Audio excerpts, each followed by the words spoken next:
TikTok. It's time to rock. Welcome to the channel, ladies and gentlemen. My name is Andrew. On the top rung here, we have Top Jimmy. And on the bottom rung, we have John Conks. Good to see you guys. Conks. What's up, fellas? How's everybody doing? Chilling, man. I'm good. I'm good, bro. Were you jamming to our intro music, Sure Johnny? Wow. Yeah, that's cool, man. I love that intro music, man. Wow. Conks is talented, man. Yeah, you've never heard him sing "The Police." Sounds just like Sting, man. I'm not kidding. Bull Stink. crap. They call me Stink. Yeah, we call him. What do we call it? Stonks. My kids call me Stink. Stink. Yeah. Okay, Stink. Isn't that great? I look, I think that's fantastic and wonderful, guys, that we've got all these deep hidden talents.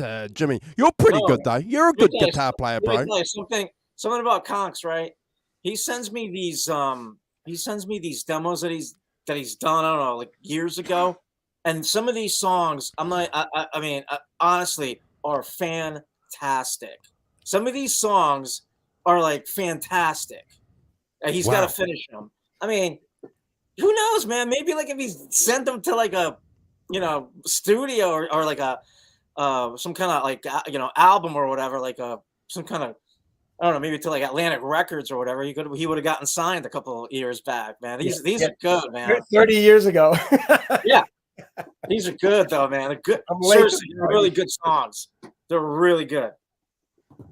And I pretty much hate everything. Thank you, Jimmy. Thank you. Andrew, I'll send you one of a police cover. I'll send him that Synchronicity one. Andrew, he sent me Synchronicity. I'm a huge Police fan, right? Yeah. He sent me Synchronicity too. And I swear to God, I go, what's the? He didn't tell me what it was, right? I go, what's this? Like an alternate take of Synchronicity 2? Because you can kind of tell a little bit. And he goes, no, that's me doing Synchronicity. Dude, that's why we call him Stonks. You could not tell that's not Sting. Did that not happen? Did I not? Wow. Did I not text you like, what's this? Is this an alternate, version? Like Yeah, and then he's like, do another song. Let me hear another song. Yeah, man. And then I was sending him, hey man, do insert police song. You're right. Seriously, send Andrew that. Andrew, if you know the Police and you know Sting, you would swear this is an alternate take of that song. I'd love to hear it. And it's interesting that you guys bring up Police because a couple of days ago during my recuperation process, guys, I watched the documentary Air Studios where they went and recorded in Montserrat. Go and check that. Yeah, go and check. Yeah, that's it. It's an outstanding documentary, and they're talking about that whole process about these three different individuals. But one thing, John and Jimmy, that I'd like us to sort of remember with that band, the drummer Stuart was an outstanding musician. The guitar player Stuart was an outstanding guitar player, had a whole history of playing in British bands before. And also, people forget this, Sting was a shit-hot bass player. Yeah. That whole, I can't tell you how much I love it. I mean, I love that band almost as much as Van Halen.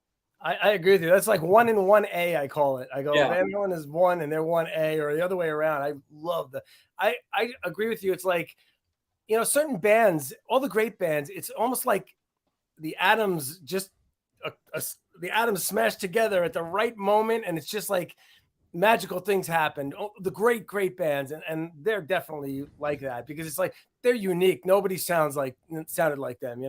All these great bands that we talk about. There's just something. It was just a moment in time where there's just. Everything just happened the way it was supposed to happen. You know what I mean? It's just like, and it rarely happens. And when it does, we were lucky because we have a lot of bands that's what happened. Hey, hey, guys, I just want to do a special shout out. We've got Keith Campbell in the chat. I'm going to get you, Jimmy, soon to go through and say hi to everybody, if that's okay, if that's all right, Jimmy. But just wanted to say g'day to Keith especially. John, you're right. I'm old enough to remember when Police came out in the early 80s, and that Walking on the Moon song, when that came out, that sound, and that was on top 10. That was a top 10 hit, Johnny and Jimmy. And nothing at that time sounded like the Police. Nothing. Not even the reggae that was pretty popular back then sounded good like the Police's interpretation of it. Yeah, you're 100% right. It was just like a weird mix of jazz, rock, and reggae. It's just like, just like, and ska, just all thrown in the pot together. And and then you read, Andrew, did you ever read Andy Summers' book? No. I'm telling you right now, they each did autobiographies. Sting's was okay. Stewart's was okay. Andy Summers was brilliant. I'm telling you. Okay.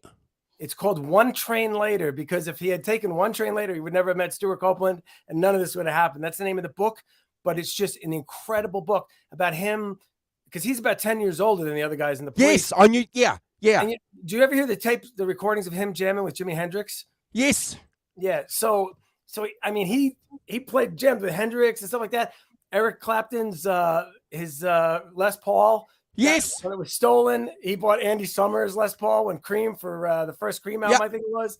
I mean, it's just like you read all this stuff and it's just mind blowing. And throughout their career, and it's so well written. I highly recommend it. Even if you're not a huge Police fan, read this book because it's just so well done.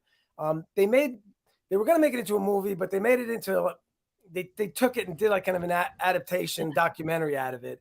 But it's just, I mean, crazy stuff about how him and John Belushi, the comedian, the actor comedian, were like great friends, and they would travel together. It was like, it's just bizarre. Like, how does John Belushi get mixed up and Andy Summers together, and about how John I'm going to download it.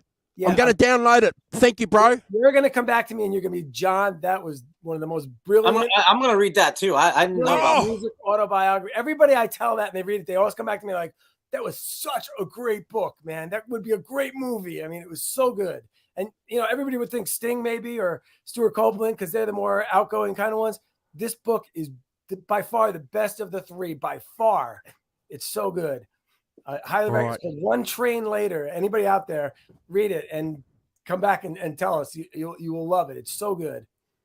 All right. Guys, I've got a special guest here that's waiting in the green room. We're going to get him into the show, and he can reiterate where he's come from and his relationship to what we do here on the channel. And then, Jimmy, after he's done that, do you want to say g'day to everybody? You know what? I would love to, except I see that there's like 8 or 9 people in the chat, but I can't see like the names for some reason. It's okay. Can you see the names, Johnny? I sure can. Okay, so we'll get you to say g'day. So, but first of all, here he is. Put your hands together. Oh, look, I think we better tee it up. We better do it properly for the guy, otherwise he'll never come back. If we don't do it properly.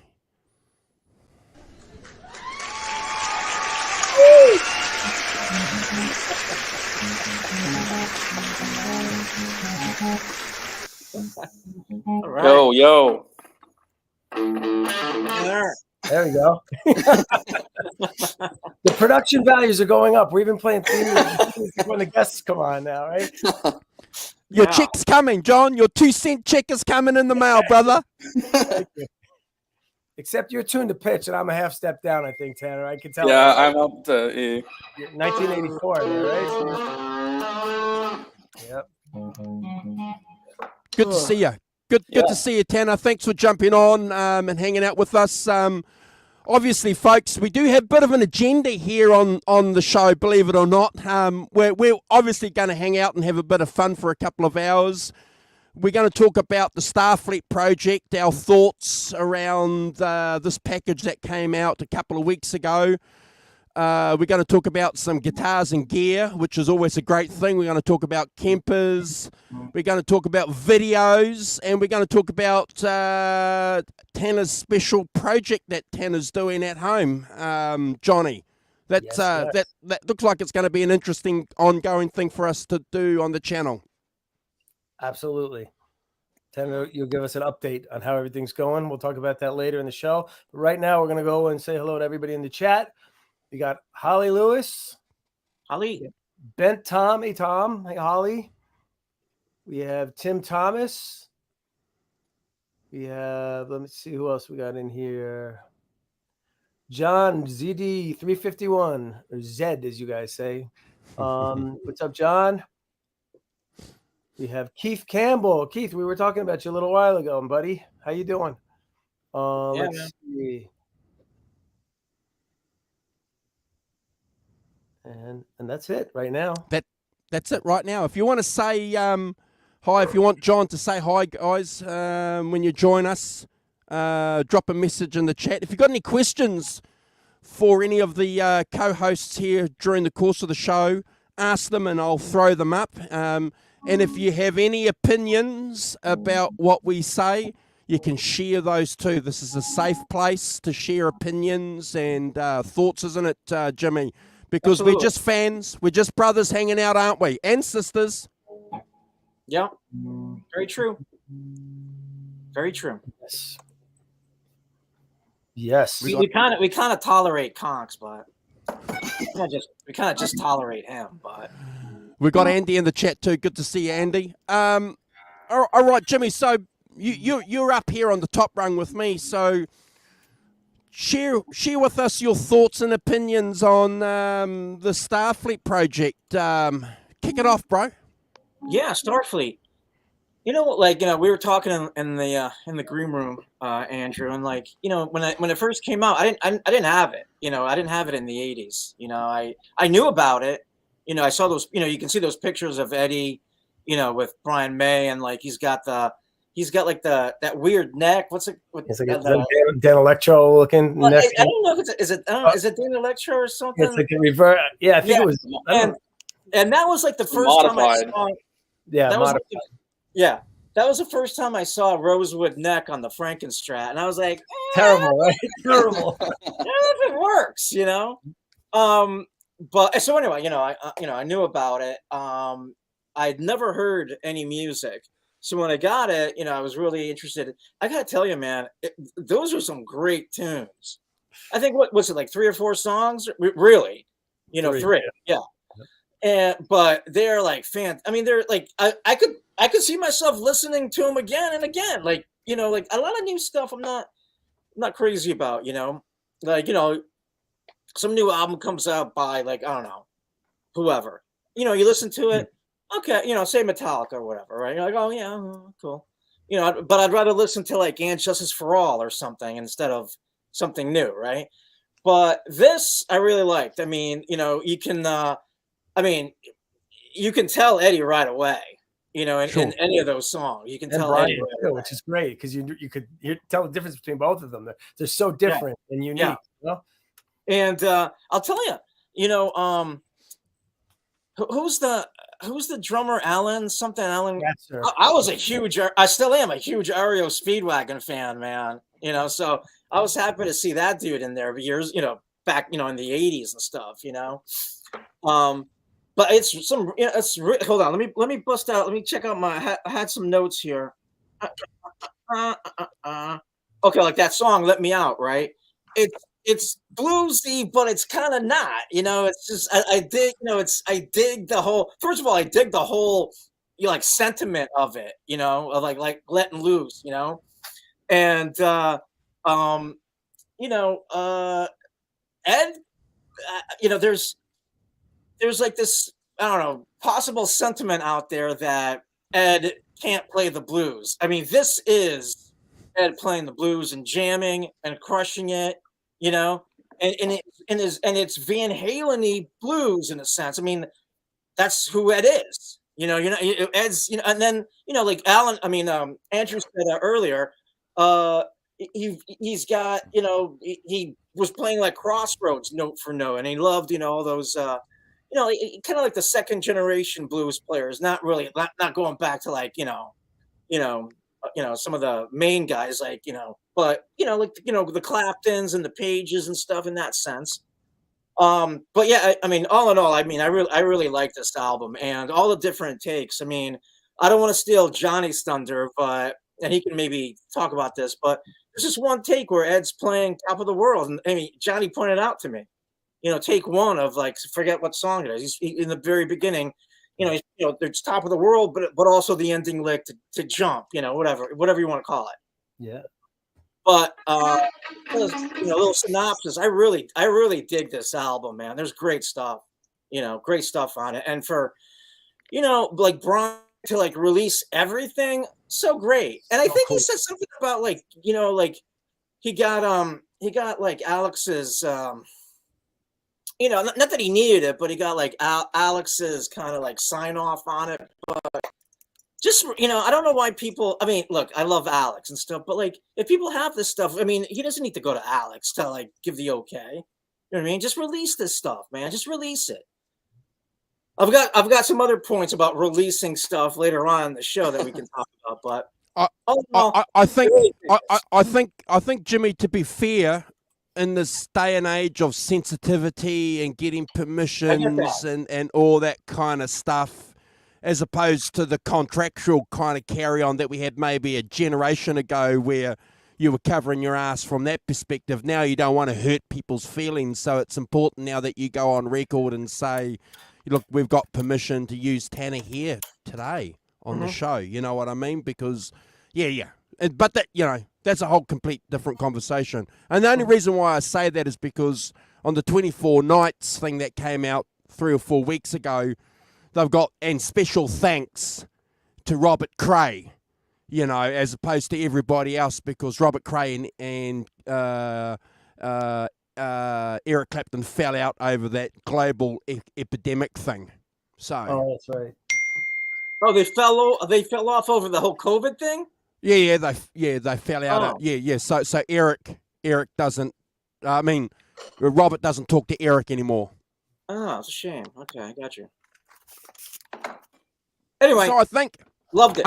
I think that's why Brian and his press releases, and he's done quite a few great shows. I don't know if you guys have seen them on YouTube. The presentations where he's thanked Alex. So is that a nice thing? It's got to be.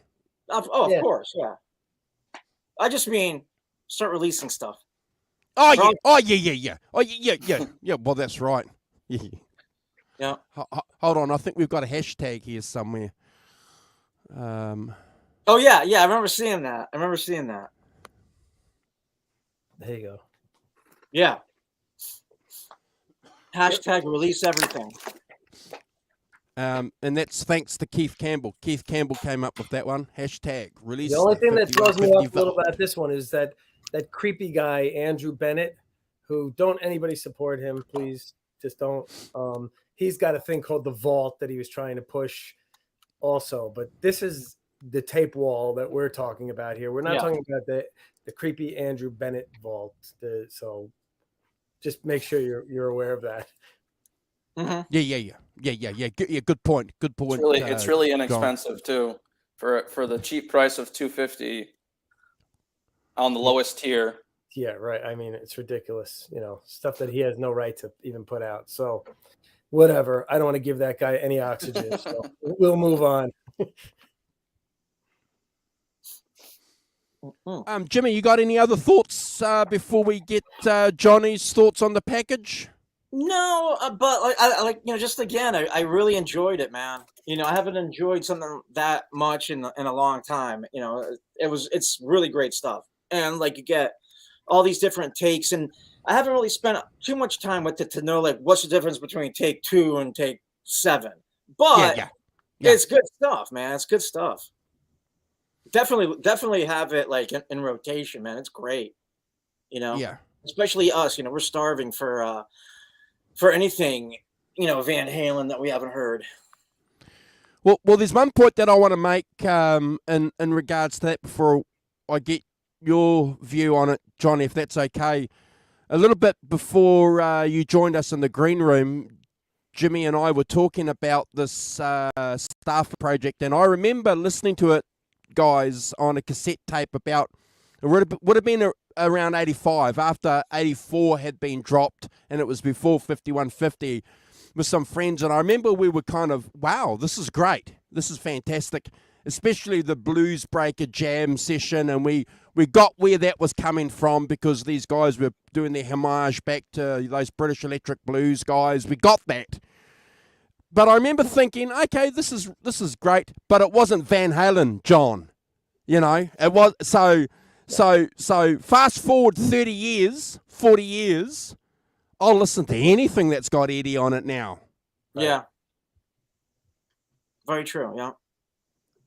You know what? I'm not a music snob, so I'm not going to judge, you know, what people think is blues and what's not blues. Did that move you guys? Any of that playing? Was that like, yeah, man, that was like, yeah, that's what I mean. Yeah. Oh, then you know what? Then that's blues, whatever. If that moves you, then that's how I view stuff like that. If anything kind of moves me, that's, to me, it's whatever you want it to be yourself. And you know, I don't need anybody saying that's not the blues or anything like that. And in one of those takes or in one of those songs, you can hear Brian May going, "Take it, Eddie." You know, or something like that. Yeah. Fun, you know. Listen, the blues scale is, you know, a certain amount of notes. It's whatever you do with them, and if whatever you do with them moves somebody like us, even a couple little licks here or there, then mission accomplished. You know what I mean? Yeah. I'm not gonna judge, you know, what people think is blues.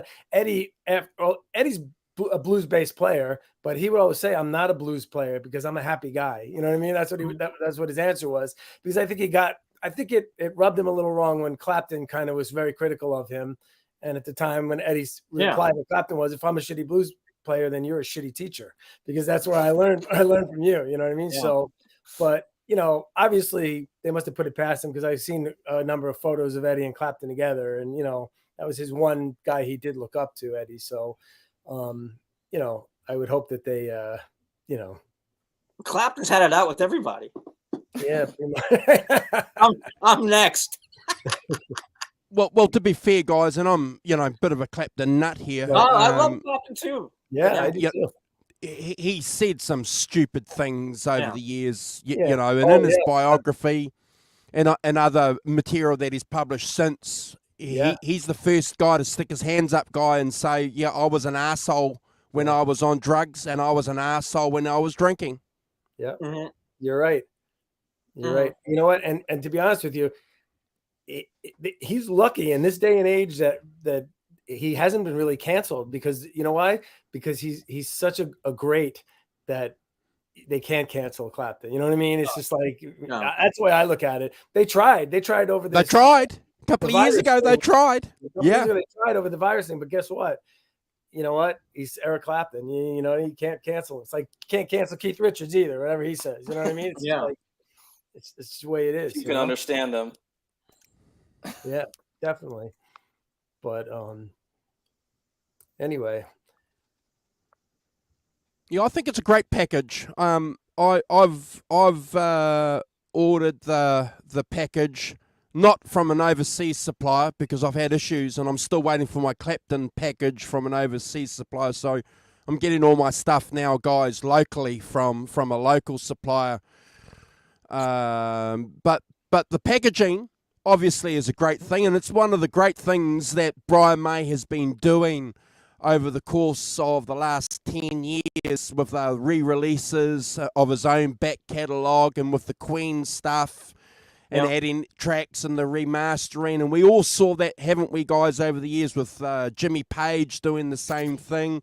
And we've spoken about this a few times on the channel, and we'll probably keep doing it. You know, it keeps it relevant. You know, Brian May had the seminar 3 days ago, Abbey Studios as well. You know, it's keeping that whole band, that whole music, Tanner, Johnny and Jimmy, it's keeping it vibrant, alive, and in the public eye. 100%. As much as Alex Van Halen wants it to die. He'll come around. I hope that he sees all this stuff like this going on, and you know, then he starts to see that, hey, you know what, you know, like Wolfgang said, well, Eddie, you know, yeah, maybe there's some stuff that it's in the studio there that's done, but if it was any good, he would have put it out already. If he thought it was any good, he would have put it out. But you know, sometimes that's not even the point of it. It's just like, you just I just like the great one of the great things about this package to me was I loved the jam parts because I could hear stuff in the jam parts that were working, and each of these guys are brilliant musicians, and you could see when the final product came together, there were like licks and parts that Eddie was doing that he identified he liked that, and in his final version of his solo, and let's say like the Starfleet, the first song, you could tell he like homogenized all his favorite parts from those jams that worked and put them into his solo. And Brian May did the same thing.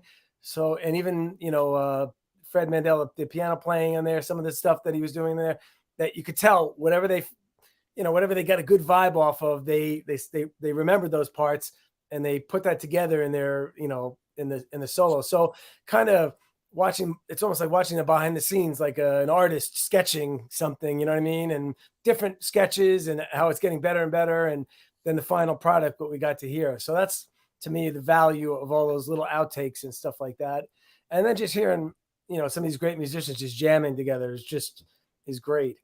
And I got that Starfleet Today came out in 1983. I think it was around Halloween, if I remember. It was wow.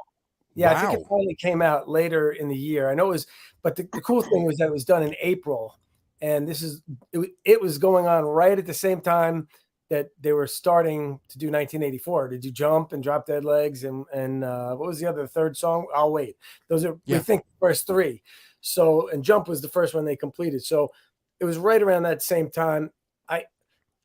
He had that neck on it, and he had that neck on it when they filmed the backstage stuff at the US Festival. I was going to say that neck is on there. You're right. So he put the beak neck on the Kramer.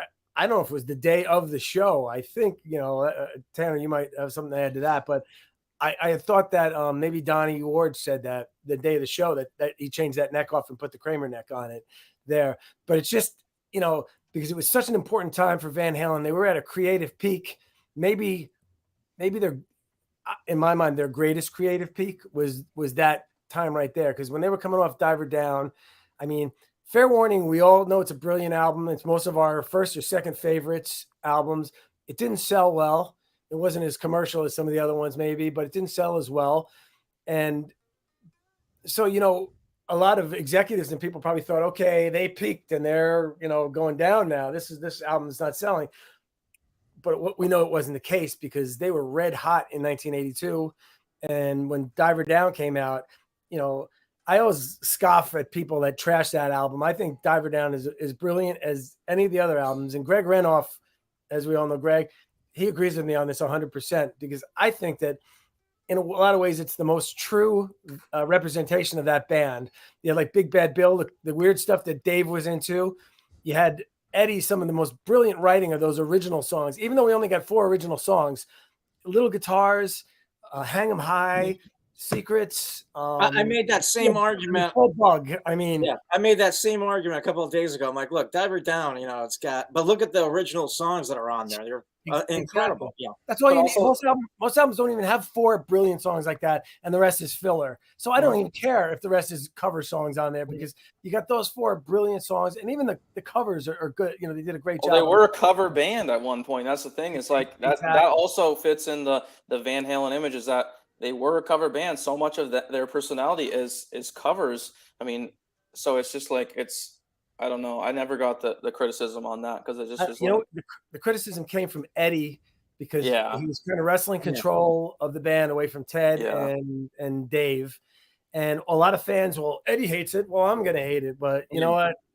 No, man. You look back, that I remember. You weren't even around, Tanner, but I remember that summer of 1982. That was in the United States. That was the party album when all the high school parties, mom and dad were away, and the Kent parties were at people's houses. Diver Down was playing at every one of those over and over. That was like the party band when I was 16 years old back then, So I only have great memories of that. But back to Starfleet. So Van Halen was at that creative peak right there. They were red hot, and we knew the next album was going to be Explode because Diver Down was so well. So the people thinking that at Fair Warning that they were taking a dive at that point, it was far from the truth because they were nowhere near their ultimate heights, which they've reached. And it was right before 1984 was recorded. So it's kind of a cool snapshot into what was going on in that era. And, you know, I really wish that we could speak to Brian May. Wouldn't that have been so cool? Because I have so many questions. I want to know, did you plug into Eddie's rig? Did he plug into your rig there? I mean, it's like just out of curiosity. You would think that they would have at one point, you know, just messing around during the break or something like that. You know? Is there a picture? Is there a picture of them playing each other's guitars? Yeah, there is. Remember something like that? Well, yeah, Eddie was playing like Phil Chen's bass, I think, and oh yeah, the bass. Yeah, you're right. Yeah, that's it. Stuff like that. But I just think Phil taught Eddie how to play the bass, apparently. Yeah, right. But I just think the whole thing was brilliant. I think that I mean, I went back and listened to like the cartoon, the sci-fi cartoon, the Japanese one, Starfleet, and if you listen to the theme on there, it's pretty true to what they did. It's not like they just rocked it out more. But kudos to the guy who wrote that. That's a great theme song. It was like a little cheesier version on the cartoon, but it's the same song, and you'll know. You're like, oh yeah, it sounds like it, but it's just they rocked it out a lot more. And so it's the same song, just rocked out more. The same song, just rocked out. Wow, cool. It's like a cheesy like anime kind of cartoon version. Well, it's funny because when I was listening to Starfleet, I'm like, you know, because Brian May in there says Starfleet, and I'm like, that kind of sounds like it's in the TV show. So it kind of makes sense. And I knew that there was a Starfleet, and that's where they got the idea. I just didn't know that the song. So the song like is from that TV show, just rocked out more. Yeah, exactly. Oh, got you. I can only imagine Brian May's like 7 or 8 year old son at the time used to probably watch the show every morning, and Brian would probably be walking by and hearing that, and you know, an earworm, that song probably got in his ear. And he's like, "That's a great theme song for," you know, and it's stuck in his head. And we all know that Brian May loves, you know, space and things like that too. That's he's into all that. So I think that you know, obviously that played into it. Why he said, "Let's do a cool cover of this song," you know, for that. I think that one was worked out before Eddie and the other guys there. I mean, Fred Mandel was probably around because he did work with Queen. I'm just imagining all this, but I'm sure Brian rented the studio for a week or whatever, and I'm sure he got in there with Fred, and they worked out like the arrangement for "Let Me Out" and you know, the piano parts, and even the Starfleet. Because if you listen to these jam sections, there's that one part where Eddie and Brian do the chromatic scale like together in harmony, like yeah. And there's one part where it's like blanked out in that spot. They get right to that part, and there's a blank space where they're jamming because they knew they were going to overdub that in there in one of the versions that you hear on there, which is cool. So I think they worked out a lot of that. And "Let Me Out" sounds more polished even than the Starfleet song. Although I want to mention that the new version of Starfleet, it's edited differently. They chopped out a lot of parts. It's a lot leaner and meaner. The drum sound, I almost think that they sampled a kick and a snare, and they dropped it in, you know, wherever Alan Gratzer triggered it, you know, hit his pad. They have that, you know, a lot of Logic, you can do that, and a lot of these other, I'm sure, Pro Tools. So they got better drum sounds. And I know Brian May cleared that with Alan Gratzer, and Alan was thumbs up about how the drums sounded on the new version there like that. But it sounds pretty cool, and I like the way they edited it together on the new version of it on there. But you know, I think your presentation of it, John, is fantastic. And sorry for interrupting. It's just fantastic. So carry on, because I've got a couple of questions I want to ask you guys too in relation to that. But when you finished, we obviously need to get Tanner's interpretation of it, being the youngest fella here, probably the first time he's ever heard it. So sorry, Johnny.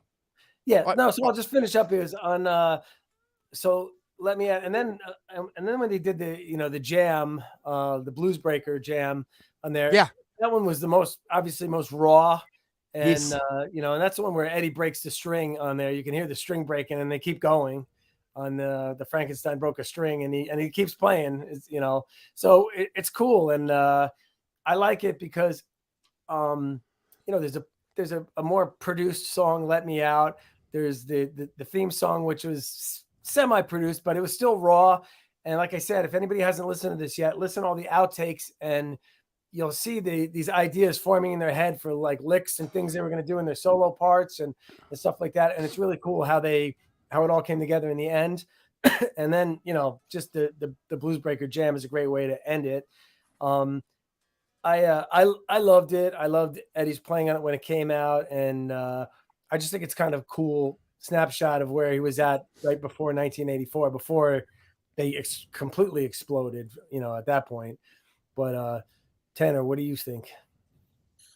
Thought it was cool. I heard about it, and I was kind of actually surprised.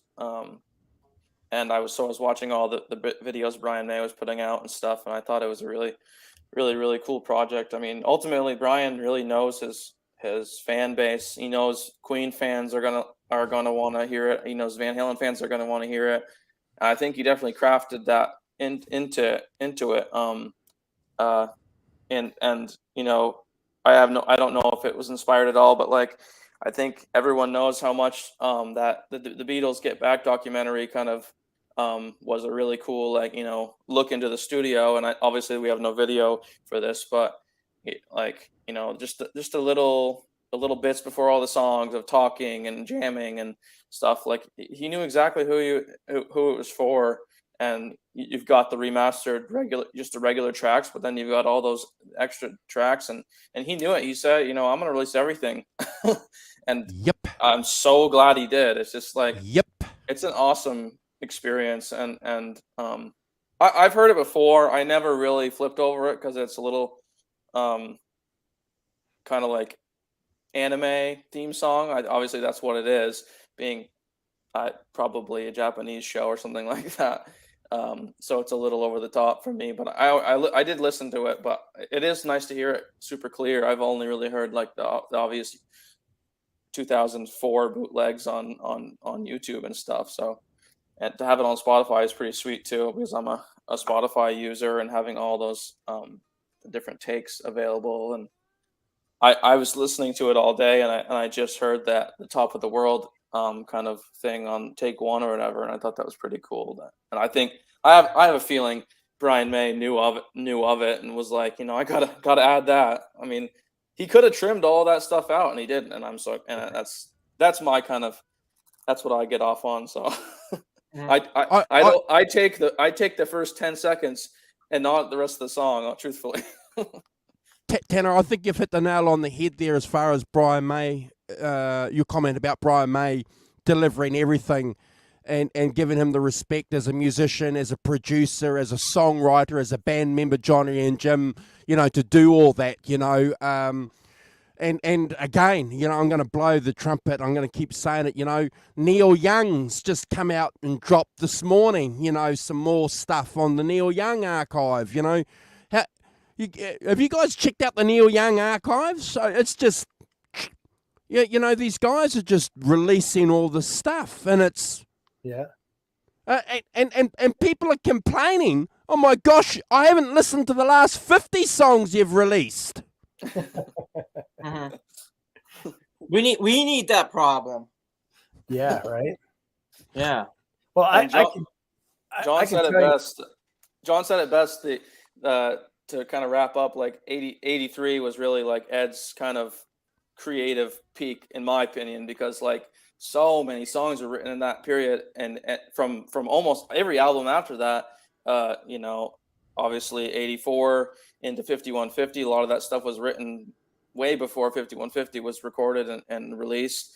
And, you know, songs like, you know, Top of the World later on, and Crossing Over on Balance, that was basically the half 83, half whatever song. And he was just, I mean, he built the studio.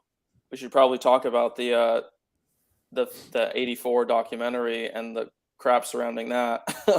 Yep. In regards to releasing and people's trying to stop it. But you know, he had the studio, he had unlimited time to write stuff, and so much came out of that time. And it's really cool to get a kind of glimpse into that, well, the earlier end of it, when he started really just, you know, doing his own thing and making all those tapes and stuff. I've got a question that I'm going to ask. I'd love you guys all to answer, and I'm going to give Jimmy the first reply. so we all realise the significance that this is 83 and 84. The album 84 is coming out soon after this project. How important do you guys think now, listening to this Starfleet project, how important was this project to the ongoing development of Van Halen's 1984 album, if at all? And how important do you think Eddie's involvement with this project with Brian May went and influenced Brian May and the work that he did with Queen later on? Because if one's been influenced by the other one will have to be influenced too. So you got a thought and opinion on that, Jimmy, and then Johnny, and then Tanner. Okay, I'm gonna be honest here. I was never. I mean, I know like the Queen songs. I was never huge into Queen, honestly. So I don't know how it was. I don't know how Eddie's. Being around Eddie around that. I can't answer that. I don't really know. I don't know historically after what Brian May did. I mean, I love. I know the Queen songs. I was just never really into it. So I can't really answer that part. But for I don't know, for the first part of the question about how that project might have influenced 84. I mean, I don't know if Ed's playing was on Starfleet kind of shown any kind of light on what would be on 84. I don't think so. But I do like the fact that Eddie. Because, he played on some other projects, but this was pretty high profile. Sure. And it just listening to it, it looked like those guys were just having fun, and I like the idea of Ed having fun before he has to go in and finish up an album and stuff. I mean, 84 has some of the greatest playing of Eddie ever. Okay, so so you've got. Let's say you got the outro solo to Drop Dead Legs. Is there stuff on Starfleet like that? Not really, but but I like the idea, and I don't know. So you guys might have different opinions on it, but I like the idea of Eddie, kind of having some fun before he's got to finish up, this landmark album that turned out to be a masterpiece. So that's all I really have to say about it. Yeah. Okay, we'll come back to that. Johnny.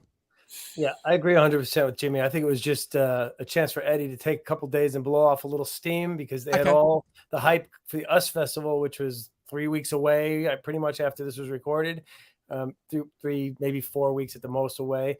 And I know all the hype and everything surrounding that. They said it was just all the work they had to do for a whole tour, they had to basically do just for the US Festival. And at the same time, they had just started recording the album.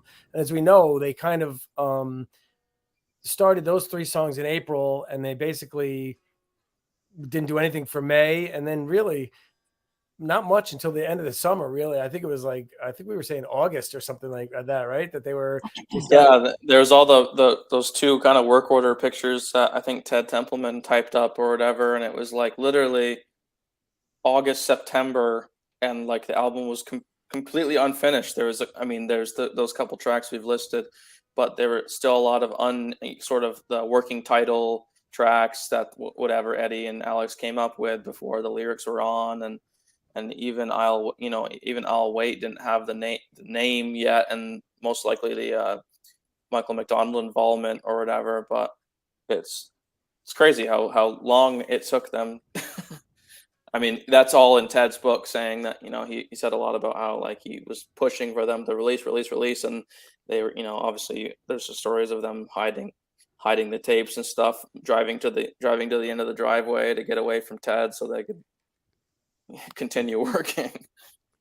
Yeah. I almost think that this album, the Starfleet, was was almost like Eddie's last fun vacation before he had to go back to school or something, Yeah, that's kind of what I mean. Yeah. And it's something that I didn't think he got to do much of, because they toured so much, and I don't think he really got to just have a fun couple days where he didn't have to be somewhere or do anything. Just they blocked away 2 or 3 days and they just had fun, and you can hear it on there. So I think that's it. I also want to give a shout out because Roger Taylor sang backups, the overdubbed from Queen. That's why it has that Queen kind of vibe to it, because Roger Taylor was a huge part of the Queen background vocal sound. Yeah. So you can hear him on there. It's pretty obvious. So a definite shout out to him. And also, as we know, like Phil Chen, he passed away, I think, last year.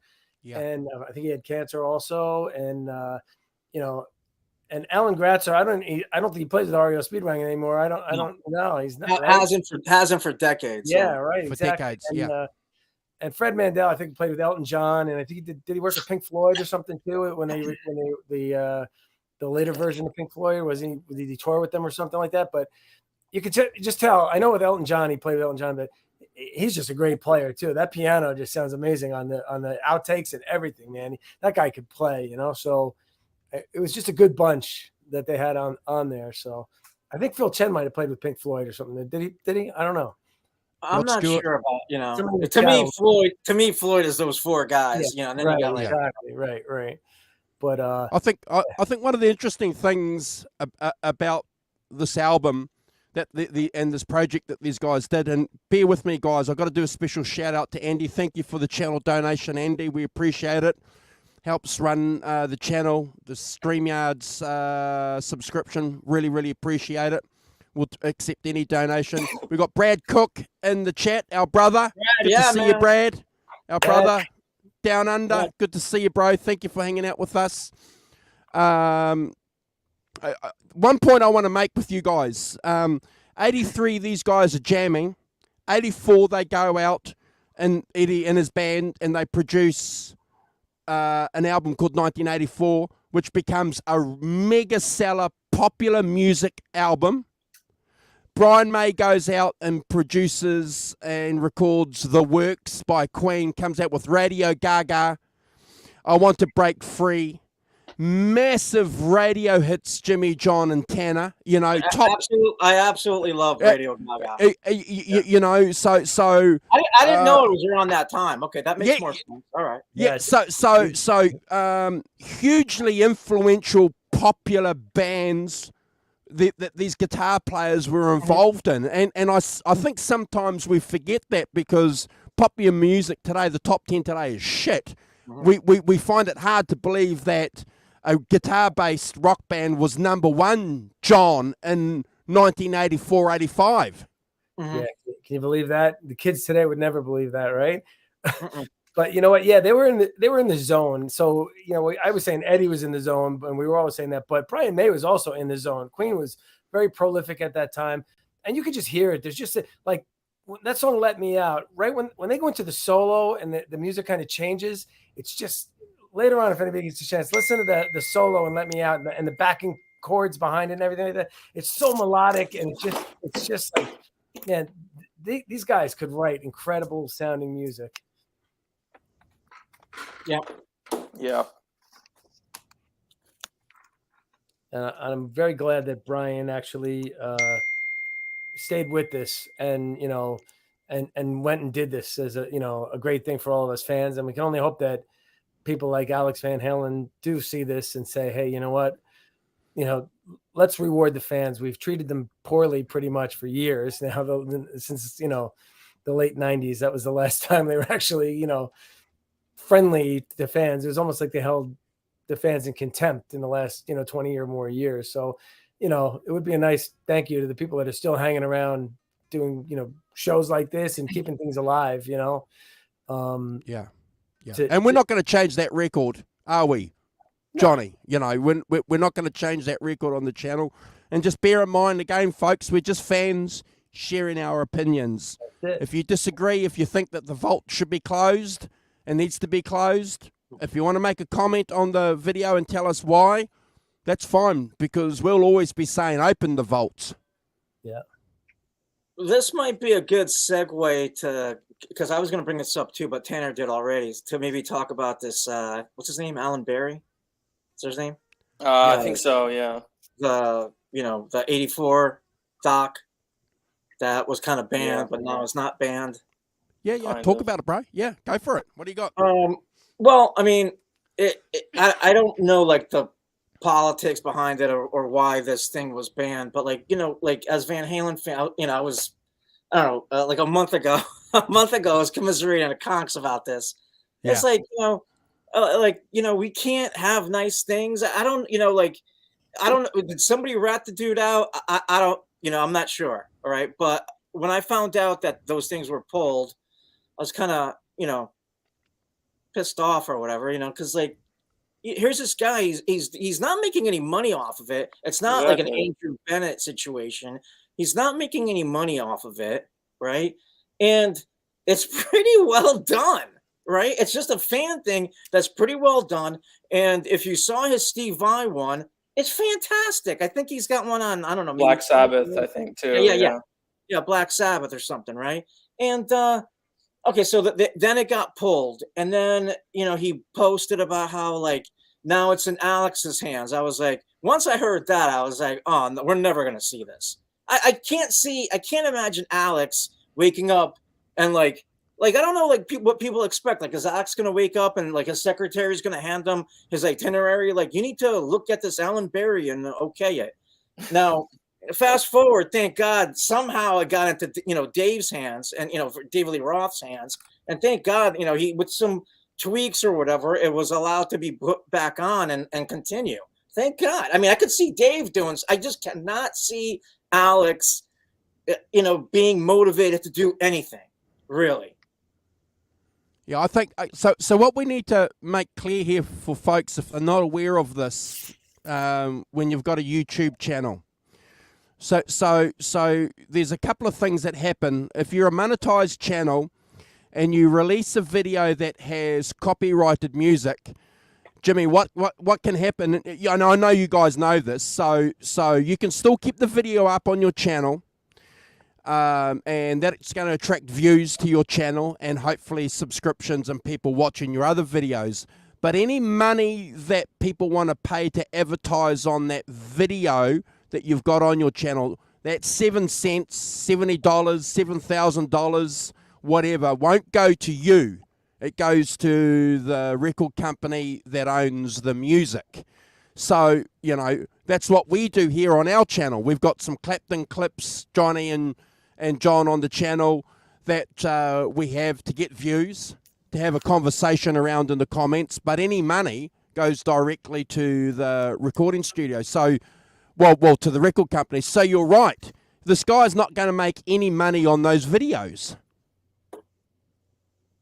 And he said that from the beginning. He's been very open about that and saying, "Hey, I'm not making money. I don't really. I mean, he doesn't really want to, obviously. Which I'm sure you'd like to if he could, but he's been very open about that.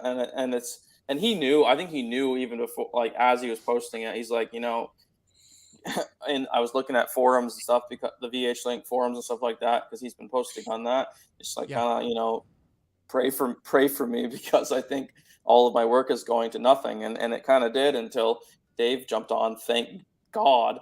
And it made me put Dave in a little higher regard, truthfully. Yeah, me too. But was there, I mean, I don't have the before and after versions, but I mean, was there a lot of music on that? I don't remember. I think there was a lot of background music behind him talking. And I think what happened, I watched it the other day, and I think what he did was actually take the AI isolation, like the stems where you can like isolate the guitar and the drums and stuff like that. I think he would just play like the bass and the drums or stuff like that, and he would kind of like strip it down so it was like fair use. I think he said that. He said everything. I stripped out any music that wasn't fair use. So, bending the rules a little bit. I think you can modify the tracks enough, or he just got rid of it completely. It's just like a lot of work on top of the probably days of work it took to make the original. It's ridiculous. I think it's ridiculous. But.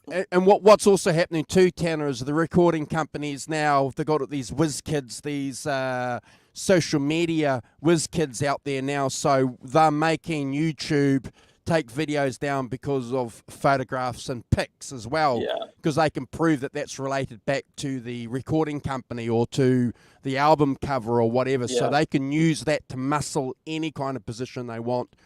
Holly Lewis has got a comment in there about Zlo making Johnny B guitars take his pictures down on his videos. That's what I was. So basically, all he wanted is him to send him a check, and he wasn't going to do that because he's not making any money off it.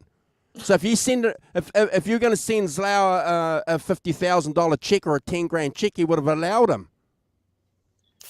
You know what, Johnny Zlozauer, I just think that a guy like Johnny B is like.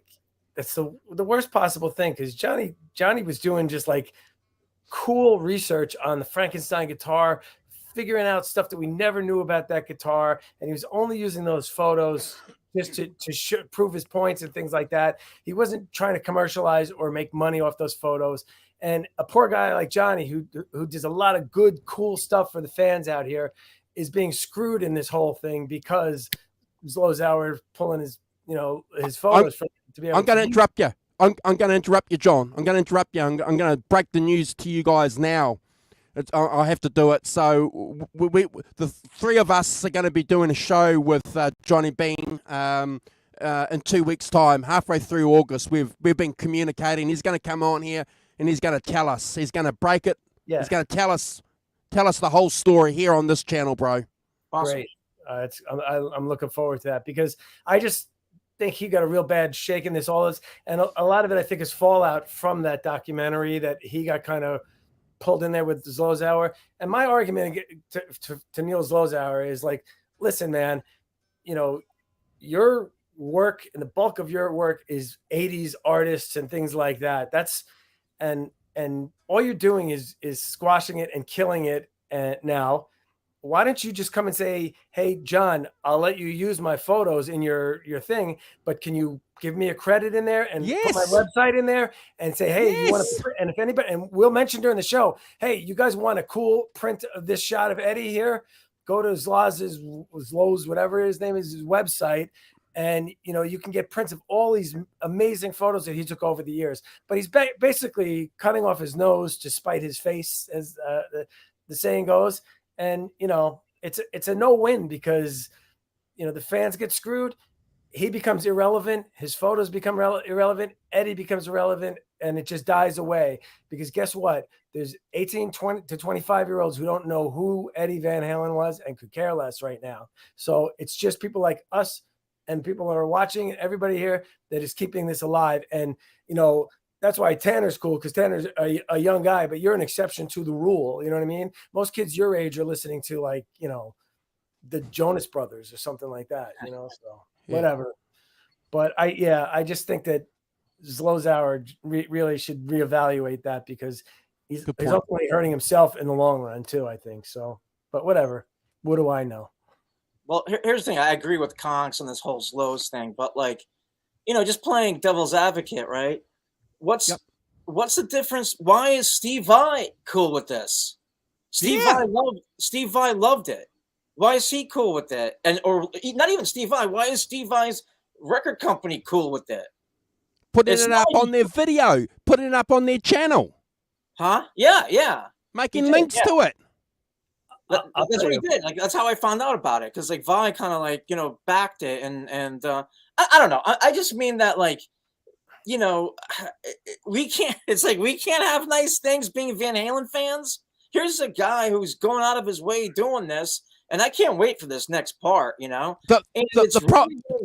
the problem, bro, is that these boomers don't understand social media and having fans do projects for you. They don't realize that actually works for you as an artist or a band, Jimmy. Yeah. Sorry for interrupting. No.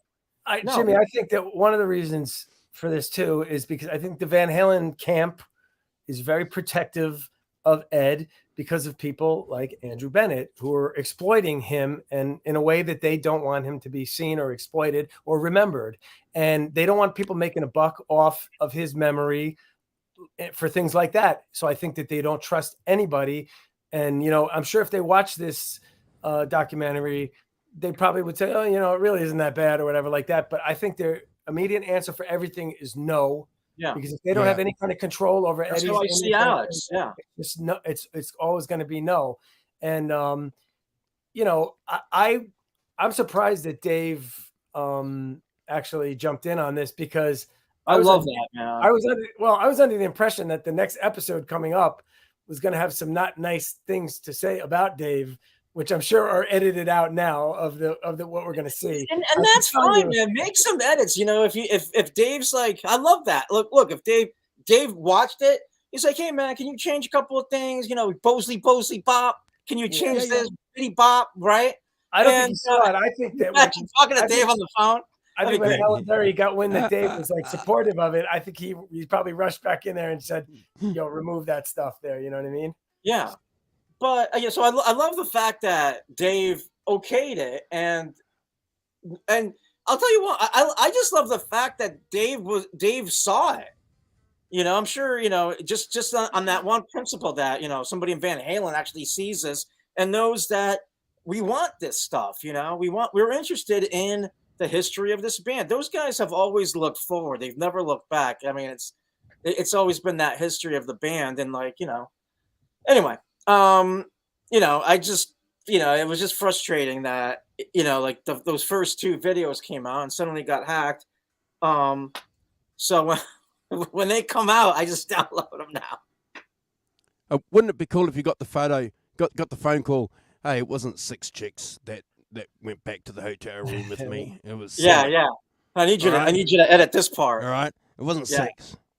Holly, there's a lot more to the Andrew Bennett story than you know. There's a lot more that most people don't know. So we'll leave it at that. Yeah. But there's a lot. I'll have the conversation with you offline about that, Holly, and fill you in if you want to know. But we won't do that online, live. Exactly. Brad's got a good comment there. Musicians need fans to keep the music alive. And, you know, the point is, we've made it many times, there's a lot of acts out there that are taking advantage of social media. How many times during lockdown did we see artists go to social media and present themselves and do gigs? We saw that with Mike Campbell on a daily basis. We saw that with John Taylor from Duran Duran. He went live doing bass lessons and stuff like that, you know. They took advantage of it and they realized, I think, during that process, guys, oh my gosh, if we haven't been using this organically, maybe we should do it a little bit more. Let your fans go nuts with your stuff. Mm-hmm. Yeah, I just think that Alex is like going to be, was he 70 years old now? I just think that part of his life is over. And it's like, you know, Duran Duran still wants to function as a band. Van Halen can't function as a band anymore. I think, you know, really, if we want to be honest with ourselves, in this century, in the 2000s, Van Halen really became a nostalgia act. And other than, you know, Eddie doing the new album, you know, doing that A Different Kind of Truth, which I know he always liked to tour. He didn't want to tour without any album or anything like that. And obviously Wolfgang gets the credit for all of this stuff happening at all. So we, you know, got to give it out there. But I don't think Eddie was really interested in doing Van Halen at all. And I just think, you know, they hired the Eagles manager and, you know, he did wonders for the Eagles. He made them very wealthy beyond their dreams, and their families for generations will be wealthy. And he did the same thing for Van Halen, because I think from 2004 to when Eddie passed away in 2020, Van Halen made more money in that period of time than they ever made from 1977 all the way up to that point. They made a ton of money. I mean, a total amount of money. Yeah. So A Different Kind of Truth is a really, really important album for that financial stake for. I don't even think it was at all. I don't think that. I just get Eddie to warm to all this is like, he liked to put new music out and go on the road. And you know, and I think he was disappointed when people would go to take a leak at the bathroom during the new 2 or 3 new songs that would play off that album. Okay. And I think he was disillusioned that people didn't accept the Gary Sharon album. And I think from then on, I think Eddie was a little bitter towards the fans and everything, that they didn't want to come for the ride with him anymore. And as he wanted to continue to grow or whatever. But I think he became resigned to the fact, listen, they had no relationship with David Lee Roth. It was, we all know that they stayed in separate hotels, separate planes. They shook hands as they walked out onto the stage, didn't do sound checks with them. He wouldn't see them again until the next city when they walked out there, pretended to be friends for 2 hours. Roth would put his arms around him, and then they laughed, and that was it. You know what I mean? It was a good thing, and they made a lot of money. And I know they were always bitter. I've been told that they in the 80s and 90s, when they were huge, when they would see a band like Bon Jovi, who's worth $250 million, and this is Eddie Van Halen, who's not worth anywhere near that amount, because they had a great manager when Sammy's manager came on, Ed Loeffler. He was very fair with all of them, but when he passed away, the band basically, that was it for Van Halen. Even with the Hagar, that was it for them at that point. And I think that they wanted to pad their bank accounts for the future. I think they've done that. I have heard one of the Gary Cherone songs on the second album, and it was so much better than any on the first album. It was, you could tell they just were familiar with each other. They gelled better.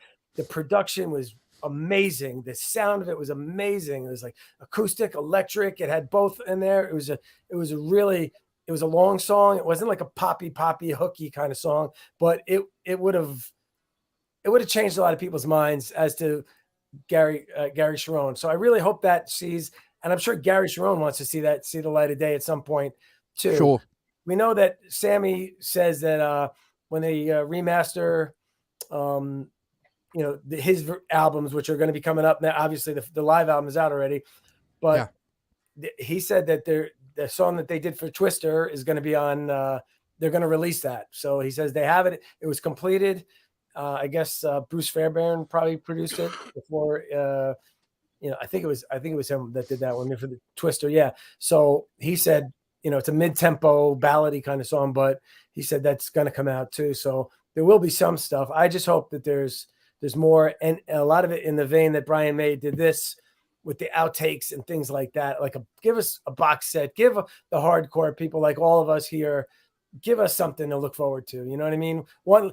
You know what? We always got that rush when that new Van Halen single would be coming out on the radio, and they would be like, at 11:30, we got the new Van Halen single, world premiere, and we would all record it with our, boom boxes here or whatever like that, and we'd play it over and over, and it would just, you'd get that feeling. It's like, wow, you just want to crank it in your car. I always say it's like, no, there was never, nothing could ever duplicate. That was one of the things in life. It's like, you remember your kids being born, you remember this, but when a new Van Halen song came out, like a new single, that was like one of the greatest times for me, because I would just over hundreds of times listen to that, and they never let you down. It was just always something interesting or great. So, and it would be nice for us to have that at least one more time with, some kind of unreleased thing that's going to make the hair on our arms rise the first time when we hear it. Like, yeah, this is, something new. It's funny is even sometimes before, back in the 80s, before albums were released, I don't know, like once or twice you'd see like an ad for the album, and it might have like, a couple of names of the songs on there, and you're like, oh wow, wonder what this song Cabo Wabo sounds like. Oh my god, what's this AFU? I wonder what that sounds like. You know what I mean? Right. Yeah. It was still have that with Spotify. I see that like Wolf's albums will come out, or like some other people, even on like Apple Music, like you'll see all the track titles and they'll slowly pop up, and that's really cool. I think that's kind of still. That's a good point. That's a good point. Yeah, it's a good point. But not everyone's doing that. But yeah, Wolf has actually done a pretty good job, I think, with that, with anticipation, single dropping, and stuff like that. Yeah. As much as I don't really prefer the music, I think I like the new music more, especially knowing that he's like catering a little bit to Van Halen fans with the using his dad's fear and stuff. Yeah, which is like okay, like that's what he should be doing. Is serving a little bit of serving the fans a little bit without playing Eruption. Right. Tanner, that makes perfect business sense, doesn't it, Jimmy and John? Because the record buying public, or whatever you want to, the commodity consumers are already there. His fans are Van Halen fans, and the market's there. His fans are Van Halen fans, and I think he knows that, and it's like everyone who defends him, which he doesn't really need any defense, but everyone I see is they're all so loyal to Eddie and his support for him, and I think he should be supported. I think he makes good music. I just think personally, I think he needs to push the envelope a little bit more for a modern sense. I think everything he's put out so far has sounded exactly like his previous works with whatever that band was, Trivium or whatever the hell. And I just think, I think people call it butt rock or dad rock or whatever. I think it kind of shows signs of that kind of 2000s thing, and that's what he liked or whatever. So whatever, I can't put him down for that. And I don't think he needs to sound like Eddie at all. And I think people assume that immediately. You say, I don't like it. It's like, well, sorry, he doesn't sound like Van Halen. It's like no one's asking him to. You know what? He just needs to play something other than gent chords or whatever they call it now. I don't really ever want to hear him play Van Halen songs. Me neither. Facebook, like some people get mad, like at least put one Van Halen song, like Unchained or something. No, I don't want to hear it. It's like no. I never understood that. Look, I get his last name's Van Halen. He wasn't in the band. He didn't sing that. You might as well have the Indigo Girls play Panama. Right, exactly. You know what I'm saying? He wasn't, with all due respect, he wasn't in that band. You might as well have had somebody else that wasn't in that band do Panama. I never understood that. And he did well. I think he did really well at the Taylor Hawkins tribute. But it was not. I mean, the way people like defend him, it's like he's Eddie's talent reincarnated. It's like a lot of people can play drums, bass, and guitar and sing. Like this isn't like some amazing talent. Like, I mean, he's not making Van Halen level songs with his talent. I don't know. I can't. I don't want to hate on the guy. I think he talks a little too much. I think he does too many interviews, and that's going to hurt him. I think because I don't like the social media thing. I think he's like his mom. Think he's whiny. His mom is on social media a lot, and I think he takes after her a lot like that. But I do feel like, and I'm sure a lot of us do feel protective in a way, because Eddie was our guy, and this is Eddie's kid, and we want him to be successful. And anybody that takes shots at him, it's like it's unacceptable. You know what I mean? And I think he's doing his own thing, and I applaud him for that. And I just want him to keep growing and doing different things. I want him to surprise me every album, and I want him to write great songs. And I mean, I think this new album, I heard it, and I think it's better than his last album. I agree.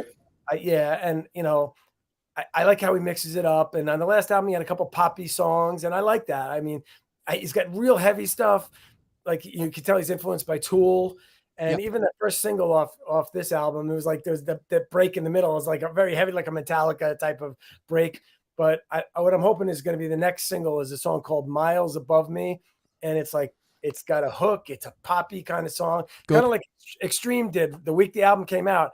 They dropped that Other Side of the Rainbow, which is just like a boom. I think that he may drop this one right before the album comes out. It's got to be the next single. It's called Miles Above Me, and I love it. It's my favorite song on the record. So the one that came out recently where he reportedly used the Frankenstein and the amp and the cabinet and stuff. I mean, I think I probably wouldn't have heard it without knowing that. But as soon as I kind of heard that, I was like, I hear it. It sounds like that, 78 to 84 kind of like tone versus the kind of more stale, personally stale kind of sound out of the new 5150s.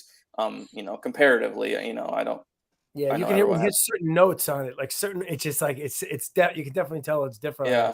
I just like that he pumped this new album out way quicker. Like, I think the last album was not something to show for how long it took, and I know that a lot of that had to do with Ed's kind of decline of health and stuff, but Ed was like kind of all on board, and I'm glad that Ed got to hear a lot of it too, because obviously it was a big tribute to him, but well, they always say like you have your whole life to write your first album, and you have 6 months to write your second, and I think he's doing really well. I think.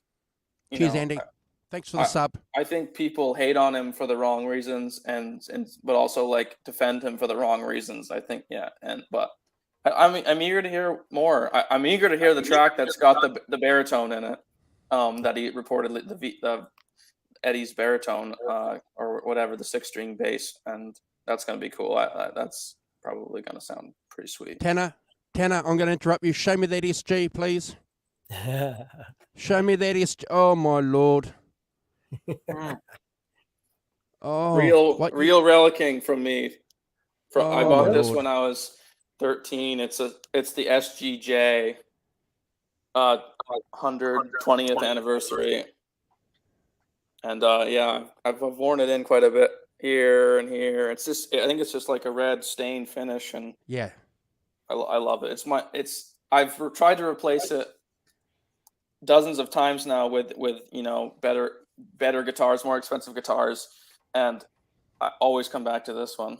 Right now, I've got the low E string is the same thing Eddie did for the Good Enough thing. He put the bass string on, and actually, like, I don't know if anyone's ever tried it, but you can actually tune it up to regular E, so you can still keep your guitar in regular E, but you can play the Good Enough.